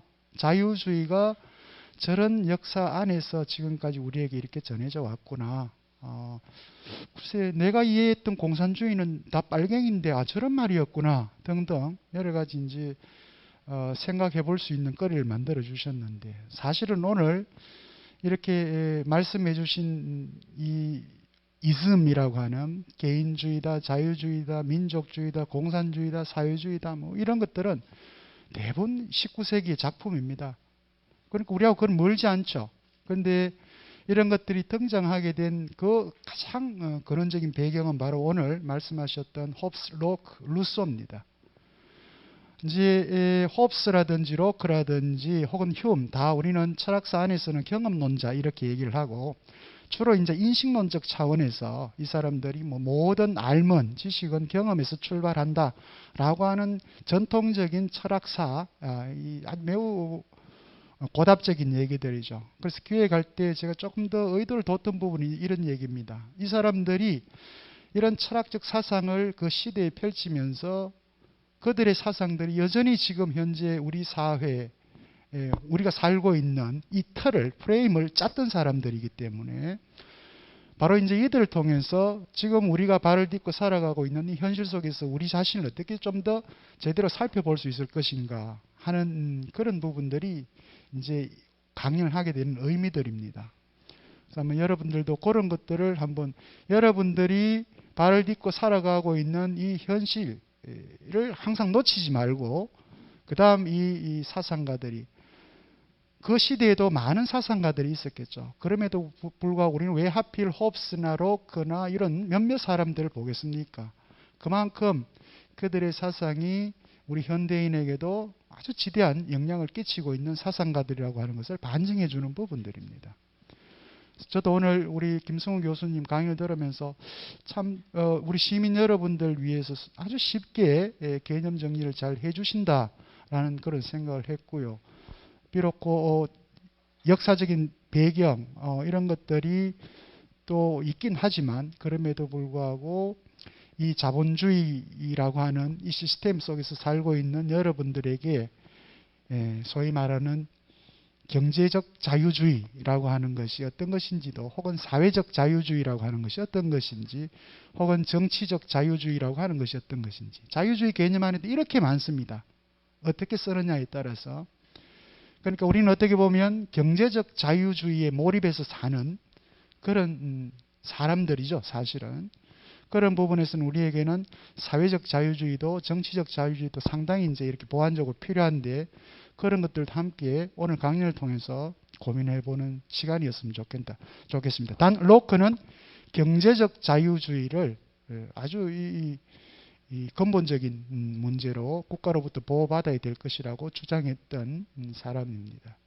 그리고 그것이 현재 우리의 모습이기도 하고요. 예, 이와 관련해서는 오늘 먼저 신암동 우리 강덕희 선생님 질문을 먼저 답변 드리고 여러분들의 질문을 받도록 하겠습니다. 두 가지 질문을 주셨는데요. 첫 번째가 전체 4권으로 구성되어 있는 로크의 대표저서 인간지성론이 있는데, 그 제4권의 문제가 바로 이제 지식의 문제입니다. 알매 문제인데, 이 알매 문제와 관련해서 로크는 어떤 얘기를 하고 있는지 개략적으로 설명을 좀 해달라는 얘기입니다. 우리가 말하는 전 철학사 안에서 늘 나오는 로크의 소위 인식론의 문제입니다. 그거와 관련해서 김성우 교수님의 짧은 답변을 듣고 두 번째 물음으로 넘어가도록 하겠습니다.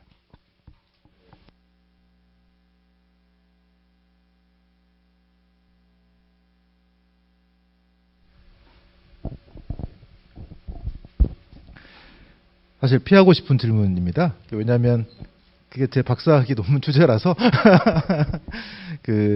이 로크가 그다지 정합적인 철학자가 아니에요. 일관성이 좀 부족해요. 그러니까 그 경험론을 얘기했지만, 그리고 확률도 얘기하지만, 또 이 사장 지식에 가면 결국 서양의 지식의 핵심은 플라톤적입니다. 그 수학적 확실성이라고 하는 것을 무시할 수가 없기 때문에 약간 그런 합리론적인 확실성적인 지식의 요소가 있어요. 그래서 로크를 해석하는 데 있어서 가장 어려운 대목입니다. 학자들마다 견해가 다르고, 저는 그냥 편리하게 나눴습니다. 그냥 과학적 인식론으로서의 어떤 확률론, 개연성론이라고 하죠. 철학으로는 개연성, 그 다음에 수학으로는 확률, 그 다음에 이런 도덕과 종교 문제 관련해서는 조금 더 확실한 지식, 확실성 이렇게 나누어서 이야기는 하고 있는데 사실 그거는 저의 해석이고요. 좀 학자들마다 견해가 다를 만큼 약간 논란이 많은 부분, 그러니까 경험론자로만 알기에는 합리론적인 요소가 분명히 있다는 점을 우리 그 사장에 나와 있기 때문에 아마 우리 어르신께서 그걸 잘 이해하시고 질문하신 게 아닌가 그런 생각이 듭니다. 일단 답변 마치겠습니다.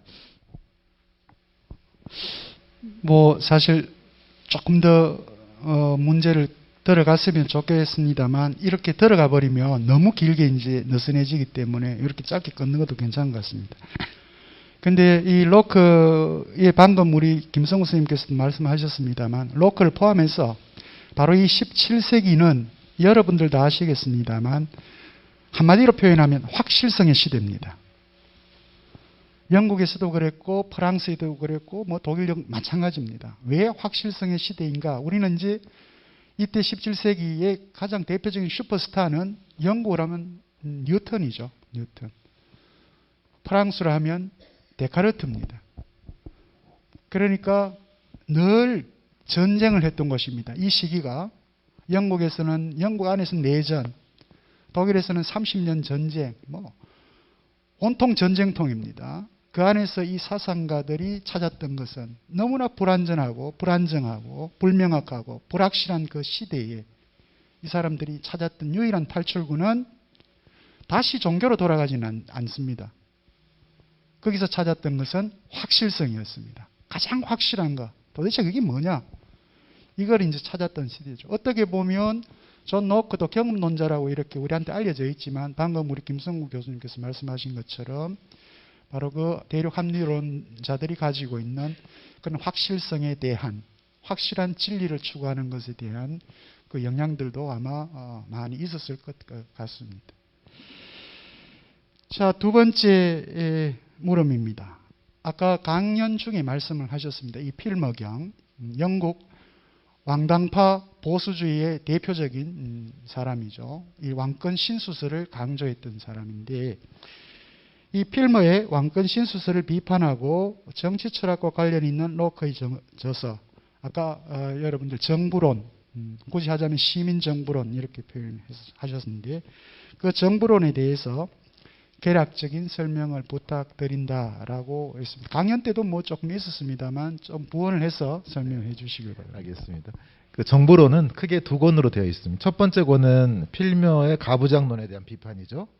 두 번째로는 그러니까 비판과 건설로 되어 있습니다. 해체와 건설.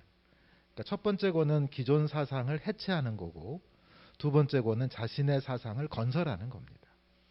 그래서 첫 번째 권은 주로 필머경의 가부장론이 얼마나 논리적으로 또 역사적으로 황당한 이론인지를 밝혀주고 있기 때문에 뭐 지금으로 봐서는 학술적 가치가 없어요. 그러니까 그 당시에는 성경의 권위가 있었기 때문에 굉장히 반박하기 어려웠지만 거꾸로 오늘날에 오게 되면 저런 황당한 이론을 어떻게 사람들이 믿고 있었지 이럴 수 있습니다.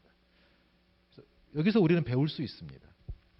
우리가 믿고 있는 오늘날의 당연한 진리들도 한 100년 뒤에 후손들이 보면 저런 황당한 걸 믿고 있었어 우리 선조들이 이렇게 웃을 수 있습니다. 그래서 혹시라도 우리가 좀 객관적인 거리를 둬봐야 되는 이유가 우리가 역사를 이해해야 되는 이유가 우리도 역사적인 한 과정 속에 있는 존재들인 만큼 우리가 너무나 당연하게 믿고 있고 너무나 당연하게 받아들이고 있는 그러한 생각이 나중에는 정말 웃음거리가 될 수도 있기 때문에 여러분들이 항상 내가 믿고 있는 것을 의심하는 것으로부터 철학이 시작된다고 생각합니다. 그게 로크 정부론의 첫 번째 권의 핵심이고요. 두 번째 권은 사회계약론입니다. 사회계약론은 결국 자연 상태로부터 어떻게 정부의 구성까지 그리고 그 정부를 구성했을 때 어떻게 권력을 나눌 거냐 해서 삼권 분립이라는 얘기가 나옵니다. 그러니까 자연 상태, 사회계약, 삼권 분립, 저항권 이것이 로크 정부론의 핵심이고요. 근데 마지막 권이 이제 재산권입니다. 그래서 이 마지막 권은 사실 다른 정치적 구성물하고 잘 안 맞아요. 그래서 이게 왜 들어갔을까를 계속 많은 학자들이 물어요. 그러니까 논리적으로 보면 일관성은 없는데 아까 말씀드린 것처럼 결국 사회계약의 목적이 재산보호이기 때문에 재산권에 대한 얘기를 안 할 수가 없는 거예요. 그래서 마지막 권은 약간 부록 형태처럼 기존의 자신의 시민정부론 플러스 재산권 논리 이렇게 두 가지로 되어 있습니다. 그러다 보니 이게 경험론과 잘 안 맞는 대목이 있어서 그래서 학자들이 굉장히 골치 아파하는 대목입니다. 그건 저희들의 고민이고요. 여러분들은 그냥 이거는 시민정부론 핵심은 자연상태로부터 사회계약 그리고 그 사회계약한 정부의 형태는 삼권분립 그 다음에 그 삼권분립과 더불어서 대권에 대한 그 저항권까지 얘기가 되어 있습니다. 그리고 마지막에 재산권 논증 따로 있습니다. 이렇게 이해하시면 전체 정부론의 구조가 좀 이해되지 않을까 이런 생각을 해봅니다. 예, 이 강덕희 선생님 질문과 관련했습니다. 나중에 또 저희들이 몽테스키에를 만나게 됩니다만 여기서 지금 정부론에서 로크가 이야기했던 이 삼권 분립, 물론 이건 아직 정확하게 입법, 행정, 사법이라고 이렇게 나눠진 건 아니지만 이제 권력의 분립 현상을 이제 이렇게 개략적으로 얘기를 했고요. 몽테스키에 가게 되면 이제 법의 정신에서 또 이 얘기를 합니다. 그러니까 우리가 지금 얘기하는 삼권 분립으로 입법, 행정, 사법이라고 하는 것은 미국 혁명을 통해서 영국으로부터 독립할 때 그들이 만든 첫 헌법에 이 세계 삼권이 분립이 되죠. 그래서 우리는 뭐 당연히 입법, 행정, 사법부가 그렇게 분립이 되는 거라고 생각을 하지만 이것도 오랜 역사가 있습니다. 그 긴 역사들 서구는 갖고 있는 거죠. 그러니까 어떻게 보면 미국은 미국 혁명을 통해서 지금 200년이 넘는 민주주의의 역사를 유일하게 전 세계에서 가지고 있는 또 그런 나라이기도 합니다. 지금 좀 뭐 문제가 있는 나라처럼 삐그덕거리기도 하지만 자, 이제 여러분들 질문으로 들어가도록 하겠습니다. 혹시 질문을 갖고 계신 분 있으면 바로 손을 들고 질문해 주시기 바랍니다. 그냥 다른 분들 눈치 보실 필요 없습니다. 예, 선생님.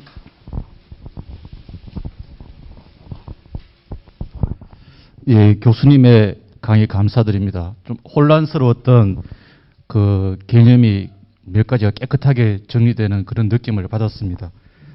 질문에 앞서서 혹시 나중에 시간이 되시면은 그 이재성 교수님 여기 항상 그 표지에 계명대학교 타볼라 라사 칼리지 이렇게 나오는데 제가 듣기로 타블라 라사라는 것과 존 노크의 사상도 뭔가 연관이 있다고 하는데 나중에 시간이 되시면 혹시 짧게라도 한번 언급해 주시면 감사하겠습니다. 그 첫 번째 그 질문은 좀 주제와 좀 벗어나서 용서해 주시고요. 저희도 그 과거 오래전에 맹자가 그 군주가 잘못되면은 얼마든지 바꿀 수 있다 그런 얘기를 했는데 정말 그 정부론에서 이 존 노크는 무장 봉기를 했으라도 잘못된 군주는 우리가 그 저항할 수 있다 이렇게 했다고 들었습니다. 그런데 정작 영국에서는 청교도 혁명과 명예혁명을 거쳐서 왔지만 영국의 군주는 지금까지 이어지고 있고요. 반대로 또 바다건너 프랑스에서는 또 프랑스 혁명을 통해서 군주를 폐하고 또 그들이 또 민주주의를 지금까지 갖고 있는데 그래서 우스갯소리로 프랑스 사람들은 영국 사람들 보고 너희는 아직도 민주주의가 뭔지 모른다 뭐 이런 농담도 한다고 하는데 물론 역사적 배경이 다 다르고 하지만은 그런 영국과 프랑스를 조금 대비해 가지고 교수님 한 말씀해 주시면 감사하겠습니다. 그 두 번째는 이게 신자유주의까지 이게 간다는 것을 오늘 처음 배웠습니다. 존 노크의 사상이. 그래서 저희는 단순히 지금 신자유주의를 하면은 제어할 수 있는 인간의 욕망 이런 그 관념이 많이 드는데 지난번 얼마 전에 저희가 대선을 치렀습니다만은 어떤 후보를 막론하고 가장 하기 힘든 말이 우리 인간의 욕망을 건드리는 요소를 어느 후보도 참 이게 감히 기억합니까? 말하기 힘든 그러니까 그 잘못 신성 불가침이 영역처럼 인간의 욕망은 이제는 당연한 것처럼 그렇게 우리가 지금 가고 있습니다. 그런데 저희가 다 알다시피 그 얼마 전에 뭐 우리가 울진 산불이라든지 이런 거 보면은 기후 위기도 이제는 걷잡을 수 없고 이런 것이 결국은 이 신자유주의, 그다음 제가 할 수 있는 인간의 욕망 이렇게 나가는데 저희가 참 뭐 성철 스님이나 법정 스님이 아닌 이상은 이 욕망을 완전히 내려놓을 수는 없는데 앞으로 우리가 이걸 어떻게 수용하고 받아들여야 될지 한번 교수님의 의견을 듣고 싶습니다.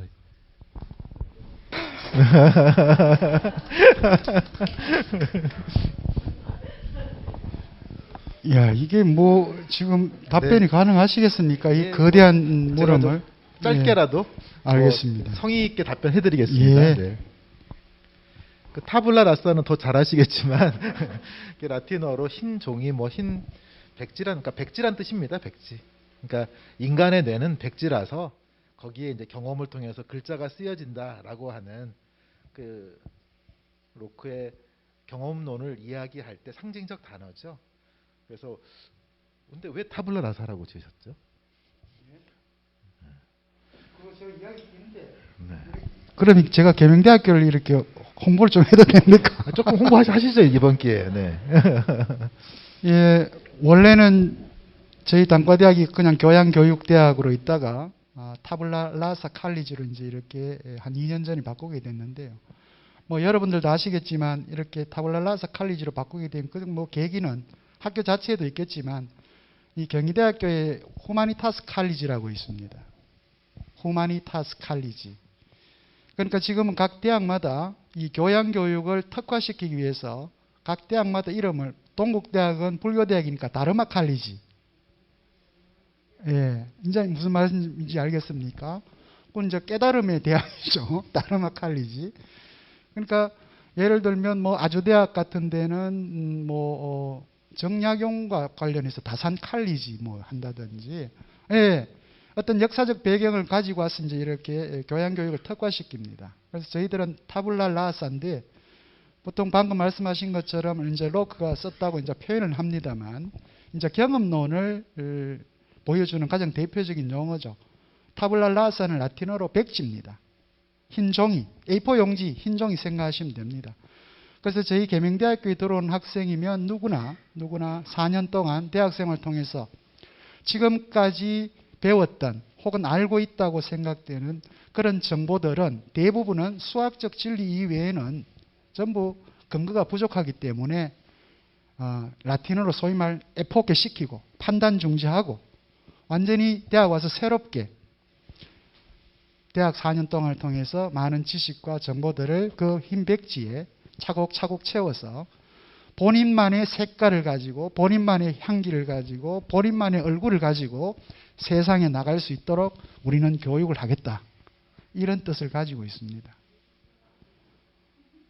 계명대학교만의 그 전인적인 인격을 가진 하나의 사회인으로 만들어서 건전한 시민으로 만들어서 세상으로 보내겠다. 이런 뜻을 갖고 있습니다. 예. 혹시 이해가 됐습니까? 예, 고맙습니다. 네. 예. 이제 본격적으로 말씀을 드리겠습니다. 사실 욕망의 문제는 현대 철학의 중요한 주제죠. 니체로부터 시작을 해서 프로이트에 이르기까지, 또 현재는 뭐 락강이나 또 지젝이나 아니면 그 들레즈에 이르기까지 욕망의 문제는 현대 철학의 아주 중요한 주제입니다.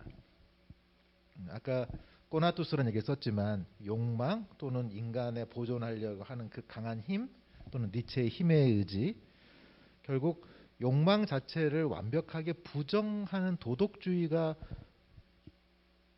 문제일 수 있어요. 그럼 결국 뭐냐? 항상 우리 얘기를 하게 되면 너무 사람들이 이렇게 너무 가깝게 있기 때문에 잘 안 들어와요. 그래서 좀 미국 얘기를 해보겠습니다. 미국 어떤 얘기부터 시작하냐면 힐러리와 트럼프의 대선으로부터 출발해 보겠습니다.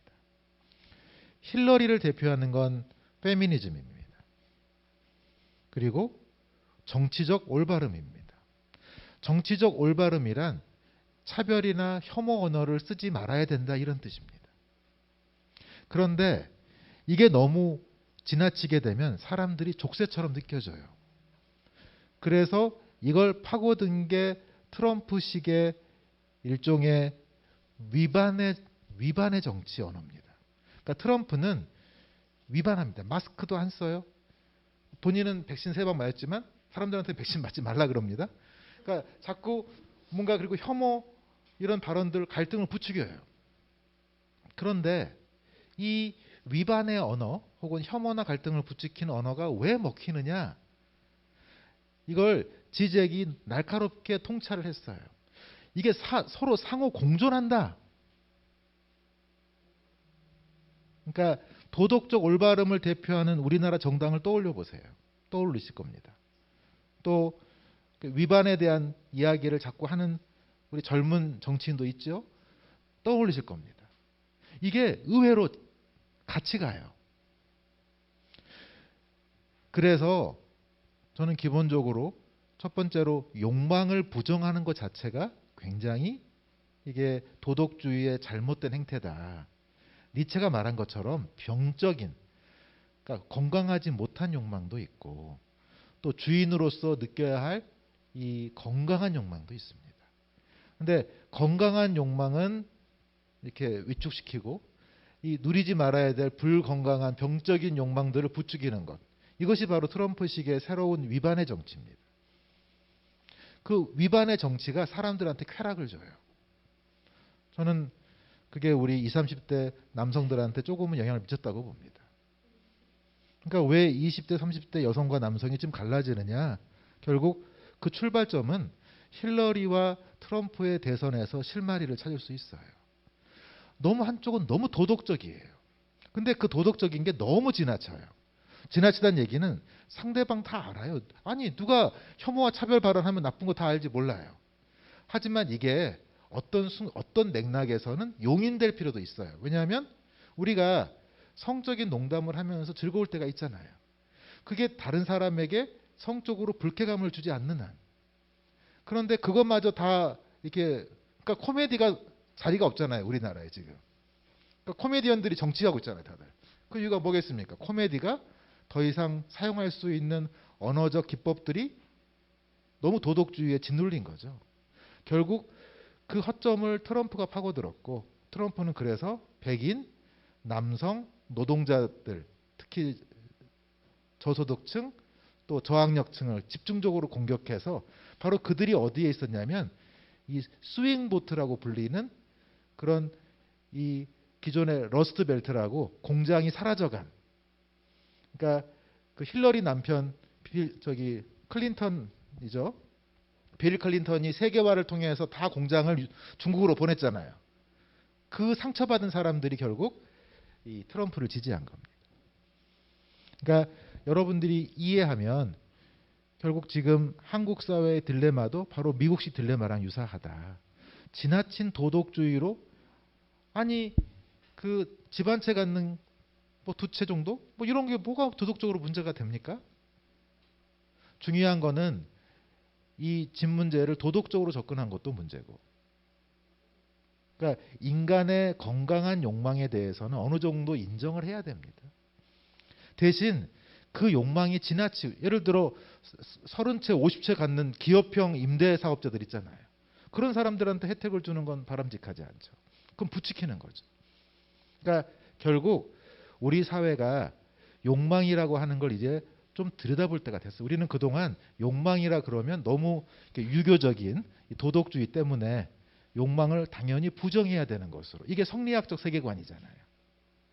그럼 니체가 왜 기독교적인 세계관, 플라톤적인 세계관을 비판하면서 이 건강한 욕망이라는 단어를 끌고 들어왔는지, 그리고 왜 프로이트가 욕망이라고 하는 것을 가장 중요한 철학적 주제로 삼았는지, 그리고 욕망을 이야기하는 지잭이나 들레즈가 왜 전 세계의 많은 사람들의 마음을 흔들어 놓고 있는지 아마 답은 아닐지언정 우리 선생님에게 이렇게 좀 실마리를 드리면 그래서 한번 그 지잭의 책을 한번 읽어보시라고 권유해드리고 싶습니다. 아마 거기에 조금은 욕망에 대한 이야기가 많이 나옵니다.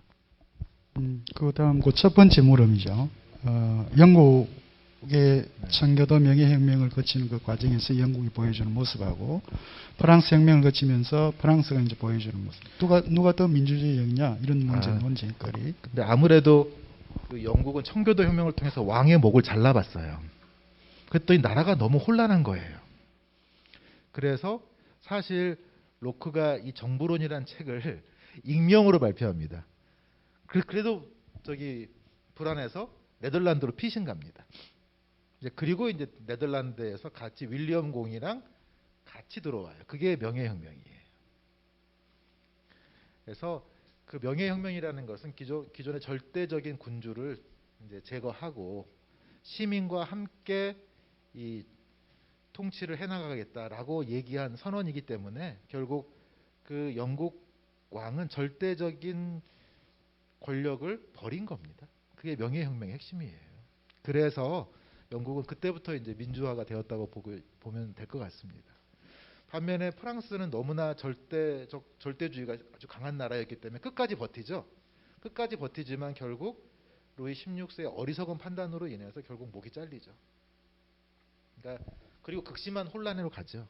그리고 한 번에 되는 게 아닙니다. 나폴레옹 또 재정을 여러 번 거치면서 이게 왔다 갔다 하면서 프랑스도 이렇게 민주주의가 성립하는 데 꽤 오랜 시간이 걸립니다. 그러니까 영국도 청교도 혁명부터 명예혁명까지 꽤 오랜 시간 동안 진통을 겪으면서 사회적 합의를 이루었다고 봐야 될 것 같습니다. 그렇게 답변 드리면 되겠습니까? 네. 예, 고맙습니다. 다른 질문 받겠습니다. 예, 선생님.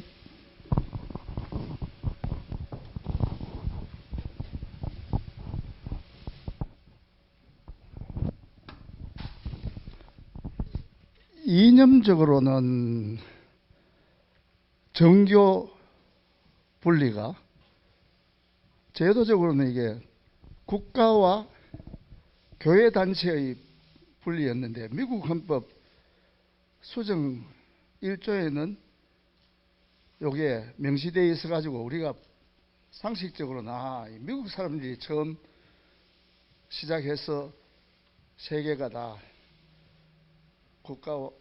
어떻게 국가가 종교를 다룰 수 있겠느냐 이렇게 알았는데, 존 락을 읽으면서 여러 가지 재밌는 현상 중에서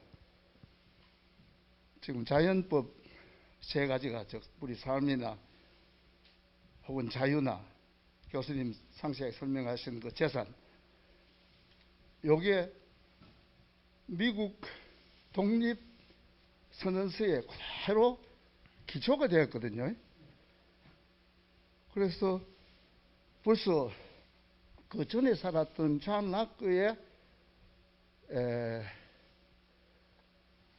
그 관용에 관한 서간집에서 상당히 중요하게 요구를 했답니다. 교회와 국가는 분리돼야 된다. 그러면은 조금 전에 말씀드렸듯이 존 락의 사상이 미국 독립선언서에 엄청난 영향을 미쳤거든요. 그래서 그 배경이나 그에 대한 조금 더 상세한 설명을 좀 들었으면 싶습니다. 네, 예, 이 로크의 종교관은 상당히 복잡합니다. 그러니까 로크가 어린 시절에는 대단히 보수적이었고요. 여러분이 아마 해리포터 영화를 보시면 거기 나오는 멋진 학교 나오죠. 그게 로크가 나온 대학을 모델로 한 겁니다. 그게 그 옥스퍼드 대학에 있는 그 크라이스트 처치 대학, 뭐 예수님 교회 대학이라는 곳이에요. 근데 거기가 좀 관용적인 자유로운 신앙을 믿던 사람들이 있었어요.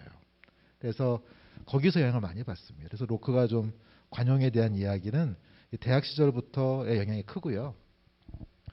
그리고 무엇보다도 이 종교 전쟁을 막아야 된다는 생각이 컸던 것 같아요. 그러니까 종교적 갈등, 그래서 이게 통합 이론주의 종파를 지향해요. 로크가 좀 애매한데, 그러니까 너무나 많은 그 종파가 등장합니다. 그 로크의 종교관을 이해하려면. 그런데 그러니까 통합적인 어떤 단일한 종교를 지향하지만 이게 그 종교가 유럽 사회에서는 전쟁의 원천이 되는 갈등의 대명사였기 때문에 이 종교라고 하는 이 분야를 좀 정치에서 조금 떼면 사회적 갈등이 줄지 않을까.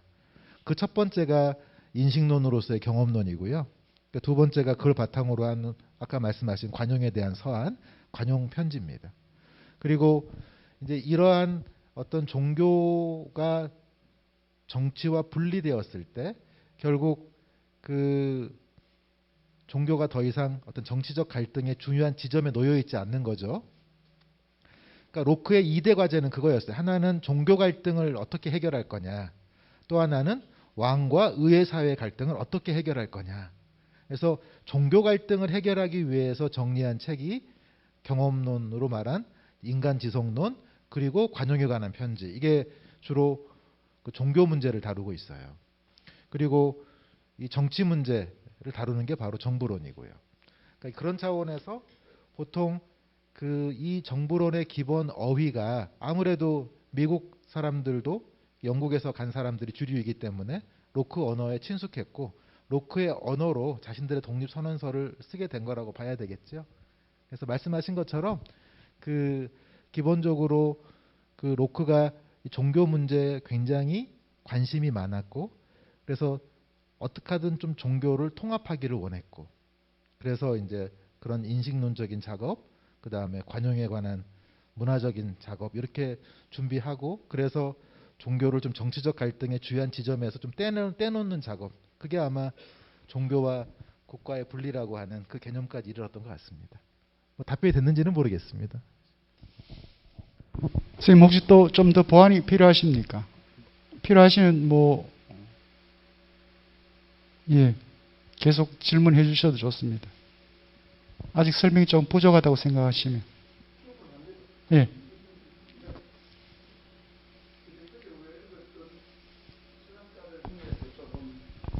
독특하다고 느낀 점이 72살까지 살았지만 장가를 간 적이 없거든요. 그래 아들 딸이 없습니다. 죽은 것은 지금 우리 말하면 여자친구죠. 26살 아래인 레디야 마샴 집에서 죽었는데 전혀 로맨틱 러브하고는 거리가 멀었답니다. 그런데 죽을 때 자기가 가지고 있는 전 재산, 뭐 돈이 아니고 아무래도 전부 다 그 여자한테 주었다고 되어 있거든요. 야 이게 여러 읽으면서 더 이상해. 어떻게 철학자가 의사가 되었습니까?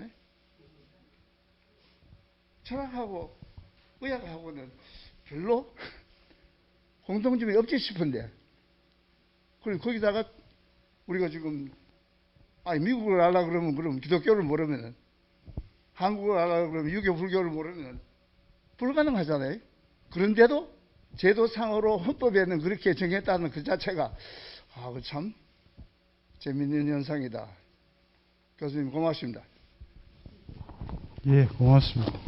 사실 뭐 로크가 우리 교수님 강연 중에서도 철학적인 사상 부분들은 기본적으로 좀 정합성이 떨어진다라고 하는 표현도 로크의 그 삶을 통해서 보면 드러납니다. 방금 말씀하신 것처럼 옥스퍼드 대학에서 의학과를 졸업해가지고 의사입니다, 의사. 그래서 이제 귀족 집에 들어가서 간 뭐 수술을 잘해줘가지고 거기서부터 이제 삶이 이제 펼쳐지는 거죠. 어떻게 보면 사상 외교관이기도 하고요. 사실은 미국 이 헌법에 직접적으로 영향을 주게 되는 것은 자기가 모셨던 그 샤프츠베리 백작의 땅이 미국에 있는데 그걸 실제 또 자기가 경영하러 가잖아요. 경영을 하면서 이걸 어떻게 정당하게 소유할 수 있을까? 그걸 계속 머리를 굴린 겁니다. 거기서 만든 게 이제 이런 이론들이에요. 재산권, 이 소유권을 어떻게 정당화시킬 것인가. 그래서 그게 이제 미국 헌법에도 독립선언문에 이제 들어가게 되는 그런 이유가 되기도 하고요. 아까 선생님 말씀 중에 그런 표현을 하셨습니다만, 이 미국 혁명 중에 비록 프랑스 혁명을 통해서 단두대로 사라졌지만 이 루이 16세가 사실은 미국 독립하는 데 가장 결정적인 공헌을 했던 왕입니다. 영국을 견제하려고 엄청난 돈을 투여해가지고 미국이 독립할 수 있도록 도와준 사람이 또 바로 루이 16세입니다. 그러니까 재정은 고갈났죠. 프랑스는 그러니까 어떻게 해요? 3부회를 소집해가지고 세계 이 계급에 속하는 사람들, 특권층인 성직자들, 그리고 귀족층, 그 다음 부르주아 시민들한테 돈 내놔라. 세금 좀 많이 내라. 누가 내겠습니까? 못 내겠다. 이게 결국은 프랑스 혁명입니다. 사실은 원인은. 그리고 단두대로 사라진 거죠. 그래서 어떤 절대적 권력도 전쟁 함부로 하면 안 됩니다. 요즘 푸틴이 그렇죠. 그죠? 예, 한번 두어볼 일입니다. 예, 또 다른 질문 해 주십시오. 예, 선생님.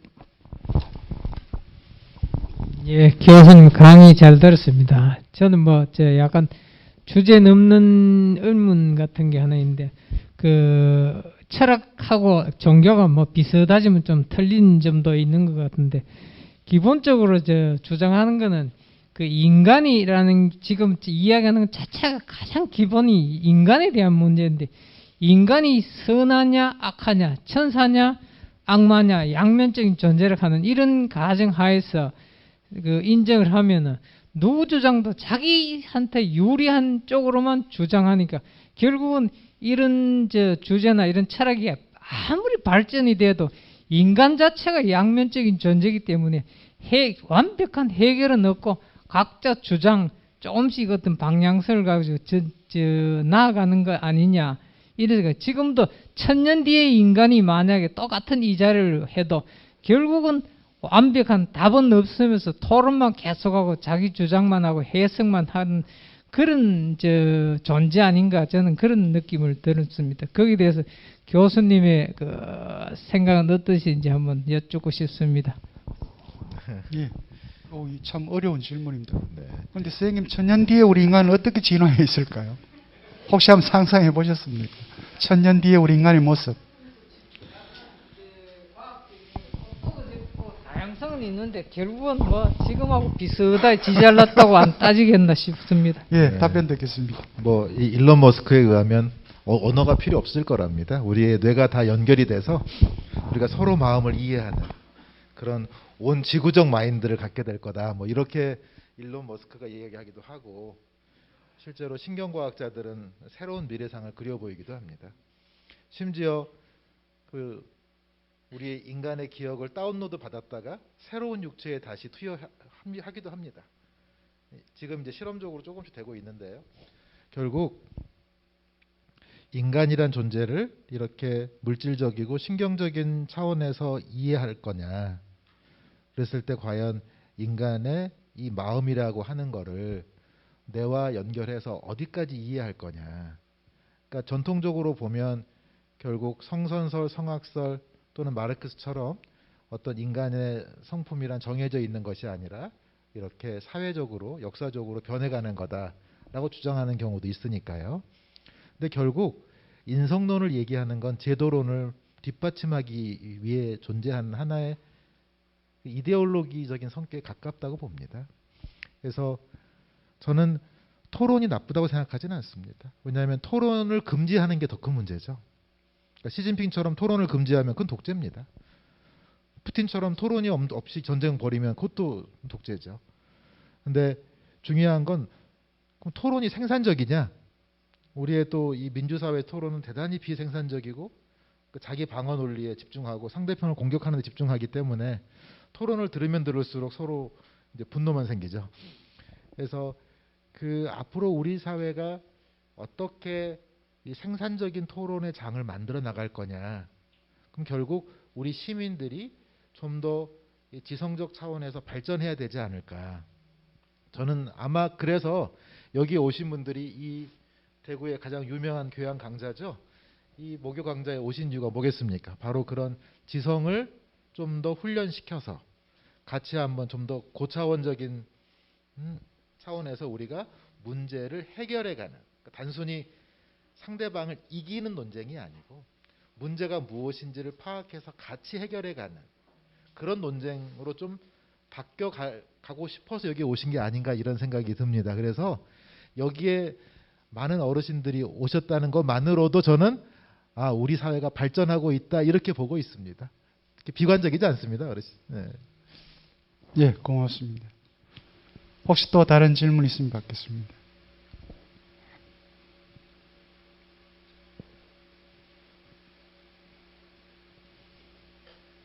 뭐 없으면 제가 여기서 마무리해도 되겠습니까?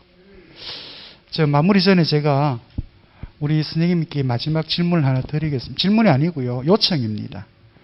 오늘 이렇게 강연을 해주시고 우리 또 시민분들하고 함께 대화를 나누셨는데 그럼에도 불구하고 존 로크의 이런 사회계약론에서 등장하는 이런 자유권 혹은 생명권, 소유권 문제와 관련해서 특히 이제 소유권 문제인데 이제 우리 주제이기도 하고요. 이것이 우리 현대적인 의미에서 우리한테 주는 바가 있다면 그게 어떤 것일지 한번 우리 시민들께 말씀해 주시면 고맙겠습니다. 크게 두 가지가 있는 것 같아요. 하나는 요번에 백신 지적재산권, 백신 지식재산권이라고 해서 이게 아무래도 코로나 백신이 이렇게 회사의 이익 때문에 제대로 이렇게 빨리 배포되지가 않으니까 계속 변이가 일어나잖아요. 그래서 개발한 기업이지만 그 기업이 좀 지식재산권을 유예해서 좀 이렇게 전 세계가 빠르게 코로나를 극복하자라는 논의와 그래도 그들이 개발한 공로가 있는데 그것을 인정해 주자는 논의가 있습니다. 결국 그 현대에서 이 재산권이라는 개념은 특히 미국이 아무래도 이제 물건을 생산하기보다는 지식을 생산하는 쪽으로 미국이 전체 자신의 나라의 틀을 바꾸었기 때문에 지식재산권이 미국의 경제력을 살리기 위한 매우 중요한 수단이 되고 있습니다. 반면에 그런 지식재산권을 무참하게 짓밟으며 열심히 베껴가는 중국도 또 이렇게 자신의 국력을 키워가고 있는 거죠. 그런 점에서 지식재산권이 이제 단순히 철학적인 문제가 아니라 국제적인 분쟁의 문제가 되었다는 게 첫 번째고요. 또 하나는 생물특허입니다. 과연 이 DNA와 같은 생명에 대한 생명체에 대한 특허를 인정하는 게 재산권을 인정하는 게 바람직한가? 왜냐하면 이 몇십억 년 동안 이 지구와 공존해서 같이 만들어 온 어떤 진화되어 온 그 공유물이라 그러죠. 공유물을 이렇게 사적인 기업들의 이윤 추구의 대상으로 삼았을 때 또 어떤 문제가 벌어질까? 뭐 끔찍한 문제 많이 벌어질 수 있습니다. 그래서 좀 현대적 논의로 오게 되면 여러분들이 로크의 재산권의 문제는 지식재산권의 문제로 좀 더 치열하게 국제 분쟁화되어 있고 또 생물특허라고 하는 이 새로운 생명윤리에까지 이렇게 논의가 확장되고 있기 때문에 재산권이란 논의가 죽어버린 과거의 논의가 아니라 여전히 계속 진화하고 생생하게 토론되고 있는 주제라는 걸 이해하시면 좋겠습니다. 이게 아마 우리 그 주최하신 교수님의 생각이 아닐까 생각됩니다. 예, 고맙습니다. 자, 이 시간까지 여러분들에게 강연해 주시고 또 좋은 답변 해 주신 우리 김성우 교수님께 여러분 큰 격려의 박수 한번 부탁을 드립니다.